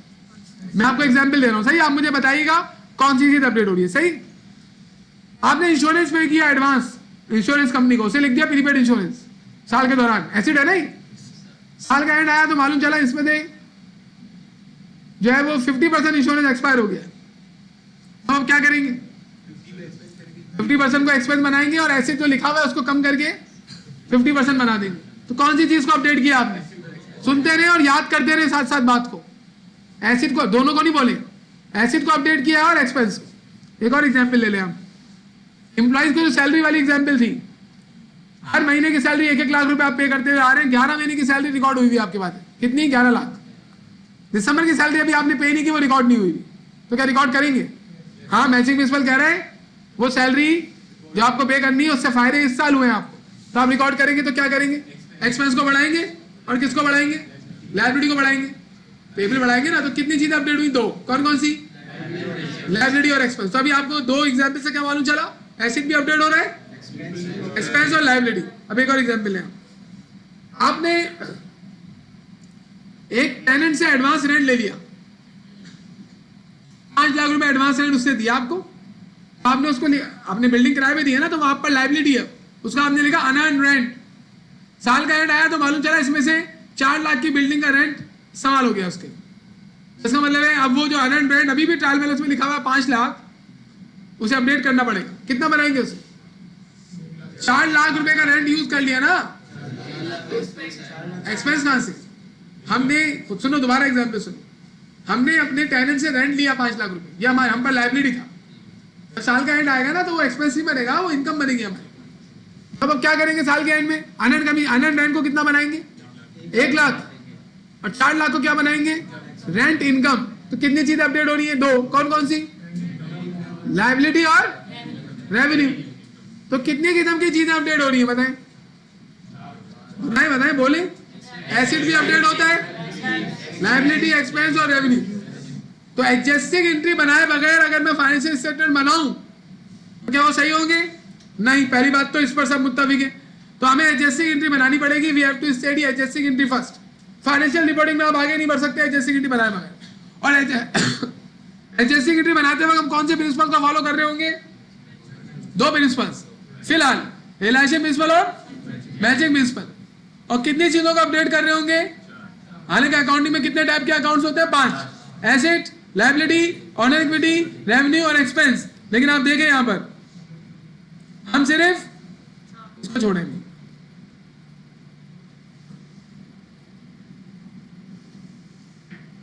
या भी मैं बताता हूं क्या है इसके बाद, शायद हाँ ये आ गया। एडजस्टिंग एंट्रीज हम क्यों बनाते हैं? एडजस्टिंग एंट्री हम बनाते हैं ताकि हम अपडेट कर सकें बैलेंसेस को। किसके मुताबिक? Relation matching principal. 2 हो गए, और आगे क्या लिखा है? Another accounting principle. फ्यूचर में कोई और अकाउंटिंग प्रिंसिपल भी आ सकता है, आएगा, एफएफए में आएगा, अभी बताऊंगा, मुश्किल लगेगा। इसी वजह से मैंने अदर अकाउंटिंग प्रिंसिपल लिख लिया। अभी दिमाग में क्या रखना है? मैं एडजस्टिंग एंट्री बनाते वक्त 2 प्रिंसिपल माइंड में रखने, रिलेशन और मैचिंग प्रिंसिपल। अगर अभी कोई एडजस्टिंग एंट्री आपके पास आती है और उसमें रियलाइजेशन या मैचिंग प्रिंसिपल की थीम नहीं आ रही है तो आप मुझे बोलिएगा सर इसमें तो रियलाइजेशन मैचिंग प्रिंसिपल है ही नहीं। हर एडजस्टिंग एंट्री जो मैं पढ़ाऊंगा उसमें या तो रियलाइजेशन प्रिंसिपल फॉलो हो रहा होगा, मैचिंग प्रिंसिपल। रियलाइजेशन प्रिंसिपल क्या कह रहे हैं? हर रेवेन्यू जो रिकॉर्ड हुई है उसकी सर्विस हमने अंजाम दी हुई हो। अगर सर्विस अंजाम नहीं दी हुई है तो रेवेन्यू नहीं है, लायबिलिटी है। और जिसकी सर्विस अंजाम दे दी है उसको रेवेन्यू में लाजमी लिखे। यानी रेवेन्यू कमाया हुआ हो सकता है, एज्यूम करेंगे जब सर्विस अंजाम दे देंगे, भले कैश मिले या ना मिले। और मैचिंग प्रिंसिपल क्या कह रहे हैं? जिन जिन एक्सपेंसेस ने इस साल बेनिफिट दिए वो इस साल के एक्सपेंस हैं, उनको इसी साल रिकॉर्ड कर लो। और जिन्होंने इस साल बेनिफिट नहीं दिए वो इस साल के एक्सपेंस ही नहीं है, उनको उस ईयर में रिकॉर्ड करो जिस ईयर में उन्होंने बेनिफिट दिए। तो इन 2 प्रिंसिपल को फॉलो करते हुए देखिए कितनी चीजों को अपडेट कर रहे हैं, नीचे बता रहे हैं। एसेट, लायबिलिटी, रेवेन्यू और एक्सपेंस। तो फ्रॉम द नेक्स्ट क्लास खत्म नहीं हुई, from the next class we are going to prepare adjusting entries. और एडजस्टिंग एंट्री पढ़ने के लिए खुदा के लिए पीने वाला पढ़ लो अगर अपना ख्याल है, वरना आपको फिर अगली किसी क्लास से बैठना पड़ेगा, तो उसमें फिर पता नहीं क्या करोगे। हर जगह ये फैसिलिटी नहीं मिलेगी आपको जैसी आपको मिल रही है यहाँ पे। अल्लाह आप लोगों पे और हम सब पे रहम फरमाए। अब मसला क्या है? हम एडजस्टिंग एंट्री तो पढ़ रहे हैं, लेकिन हमारे सवालात क्या थे? फाइनेंशियल रिपोर्टिंग कैसे करनी है, कब करनी है? कब का जवाब तो मैंने दे दिया, कैसे करनी है का जवाब मैंने एक हद तक दिया है। कैसे करने का जवाब मैंने ये दिया है कि एडजस्टिंग एंट्री बना के करनी, लेकिन अभी ये नहीं बताया फॉर्मेट क्या होंगे, इनकम स्टेटमेंट का फॉर्मेट, बैलेंस शीट का फॉर्मेट आगे आएगा। यानी कैसे करनी है का जवाब अभी कंप्लीट पार्शियल जवाब मिला है। अब मुझे एक एक्स्ट्रा चीज आपको बतानी है, गौर से सुनिए। यहाँ मेरा लेक्चर कंप्लीट हो गया है, 1-2 बातें जो मुझे आपके साथ डिस्कस करनी है, इंपॉर्टेंट है। पुराने जमाने में क्या होता था? पुराने जमाने में रियलाइजेशन और मैचिंग प्रिंसिपल नहीं था।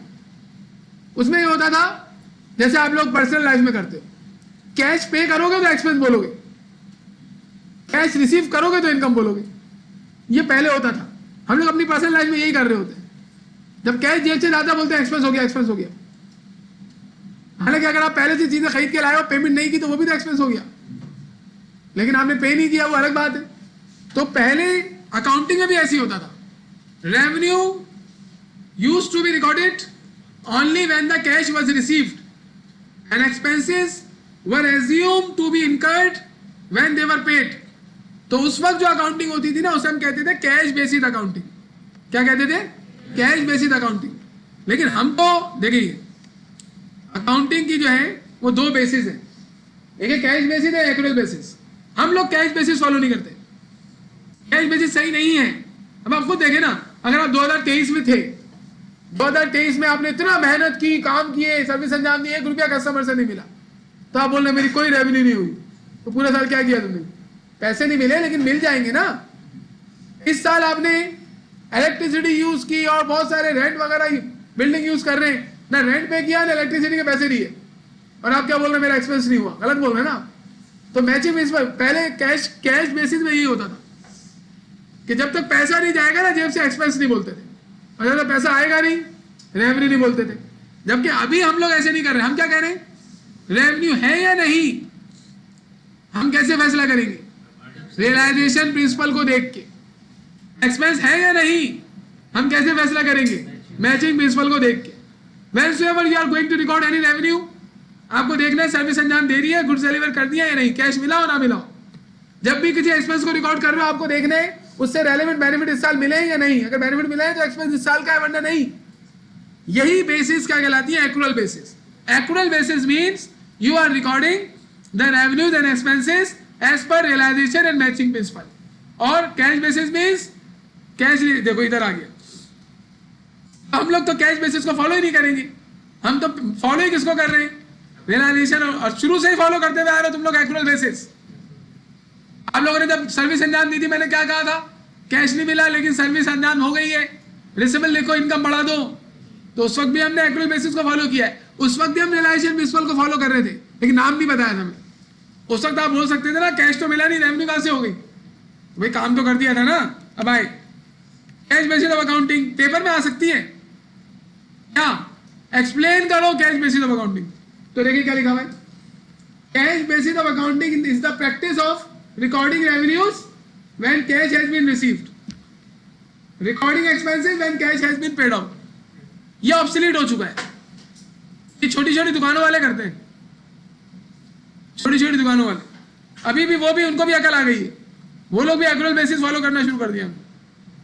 अब देखिए एक्रूअल बेसिस क्या कह रही है, recording revenues as per the realization principle and recording expenses as per the matching principle। और इसी दो प्रिंसिपल को फॉलो करने के लिए तो एडजस्टिंग एंट्री बनाते हैं। अब मुझे एक बात बताएं, क्या साल के दौरान इन दो प्रिंसिपल को हम फॉलो नहीं कर रहे होंगे, कर रहे होंगे, लेकिन फिर भी जब साल के एंड में हमारे पास ट्रायल बैलेंस आएगा ना तो कुछ चीजें इनके मुताबिक नहीं होती, तो पहले उनको उनके मुताबिक करेंगे एडजस्टिंग एंट्री बनाकर, फिर एक नया ट्रायल बैलेंस बनाएंगे जो कि अपडेटेड होगा, और उस ट्रायल बैलेंस से बनेंगे फाइनेंशियल स्टेटमेंट। कल तक मैंने आपको क्या बताया था, आज शुरू तक क्या बताया था, हम लोग प्री क्लोजिंग ट्रायल बैलेंस जो बनाया उससे फाइनेंशियल स्टेटमेंट बना देंगे, लेकिन आज आपको मालूम चला नहीं, उससे नहीं बनेंगे, उसको अपडेट करके एक नया ट्रायल बैलेंस बनेगा, एडजस्टेड ट्रायल बैलेंस, फिर बनेगा इनकम स्टेटमेंट बैलेंस शीट। एक बात और मैं आपको बता देता हूँ, ये बात इस वजह से बता रहा हूँ कि कहीं से आपको पता चले उससे पहले मैं आपको बता दूं, क्योंकि मेरे स्टूडेंट जो है ना बेचारा कंफ्यूज हो जाता है। देखिए क्या ऐसा हो सकता है कि साल के दौरान हम एंट्रीज रिकॉर्ड कर रहे हो और उनको गलत रिकॉर्ड कर लें, गलत मतलब हमने फर्नीचर खरीदा, हमने उसको इक्विपमेंट लिख दिया, हो सकता है। साल के दौरान इसको करेक्ट करोगे क्या, साल के एंड में इसको फाइंड आउट अगर हो गया तो करेक्ट करोगे, लेकिन इसको हम एडजस्ट करना नहीं कहते, ये तो करेक्शन है। एडजस्टमेंट का मतलब क्या होता है, इनिशियली चीज सही लिखी थी हमने लेकिन वक्त गुजरने की वजह से वो चेंज हो गई, तो उसे अपडेट करने को एडजस्टिंग एंट्री। तो अभी हम एडजस्टिंग एंट्री पढ़ने जा रहे हैं, करेक्टिंग एंट्री पढ़ने नहीं जा रहे। करेक्टिंग एंट्री हम बाद में पढ़ेंगे, अभी हम सिर्फ क्या पढ़ेंगे, एडजस्टिंग एंट्री। अब मुझे बताओ साल के एंड में क्या सिर्फ एडजस्टिंग एंट्री बना के फाइनेंशियल स्टेटमेंट बनानी चाहिए या करेक्टिंग एंट्री बनाकर फाइनेंशियल स्टेटमेंट बनानी चाहिए? करेक्टिंग एंट्री भी बनेगी, एडजस्टिंग एंट्री भी बनेगी, फिर एक नया ट्रायल बैलेंस बनेगा और फाइनेंशियल स्टेटमेंट बनेगी। लेकिन अभी हम अकाउंटिंग साइकिल में क्या करने वाले हैं, हम सिर्फ एडजस्टिंग एंट्री बनाएंगे, नया ट्रायल बैलेंस बनाएंगे और फाइनेंशियल स्टेटमेंट बना लेंगे। लेकिन जब हमारा कोर्स आगे बढ़ेगा तो फिर करेक्टिंग एंट्री भी बीच में हम डाल देंगे। सही बेटा, तो यहां तक मैंने आपको बात बता दी। नेक्स्ट क्लास से हम एडजस्टिंग एंट्री पढ़ना शुरू करेंगे, कैलकुलेशन दोबारा आ जाएगी, दोबारा कैलकुलेशन वाला। कल है हफ्ता, कल हमारी क्लास है, कल मैं पहली एडजस्टिंग एंट्री पढ़ाऊंगा। कोशिश करें, आज टाइम मिल गया है, जो लोग अपडेटेड नहीं है वो लेक्चर देखकर हैंडआउट को खुद से सॉल्व करें और अपडेट हो जाए लाजमी, ताकि कल हम जर्नल लेजर ट्रायल बैलेंस को लाजमी देख लें। ओके बेटा, कोई सवाल पूछना है आपको? एडजस्टिंग एंट्री में हम कितनी चीजों को अपडेट करते हैं? 4 चीजों को। ये सवाल था, ये मुझे आपको देना था। एसेट को अपडेट करेंगे, लायबिलिटी को, रेवेन्यू को और एक्सपेंस को। ऑनर इक्विटी को अपडेट नहीं करते। ऑनर इक्विटी एडजस्ट किसी और जगह पे होगी, वो कौन सी जगह होगी एडजस्टिंग एंट्री में? एडजस्टिंग एंट्री में ऑनर इक्विटी अपडेट नहीं करते हम। एक टाइम आएगा अभी कुछ दिनों बाद कि मैं ऑनर इक्विटी अपडेट करके दिखाऊंगा और मैं आपसे पूछूंगा बताओ क्या हुआ, बोलूंगा नहीं, बताऊंगा नहीं कि अपडेट हुआ है, पहले आपसे पूछूंगा। तो आपको उस टाइम बोलना है कि ये वो जगह है जहां पे हमने कैपिटल को अपडेट किया है। यानी कैपिटल जो है ना वो एडजस्टिंग एंट्री में नहीं होता, उसके आगे एक और एंट्रीज आएंगी कहीं पर, वहां पे कैपिटल अपडेट होगा। देखिए अपडेट तो कैपिटल को करना पड़ेगा ना आपको। क्या साल के एंड में कैपिटल वही होगा जो साल के शुरू में? नहीं, चेंज होगा वो। लेकिन वो अपडेट कब होगा?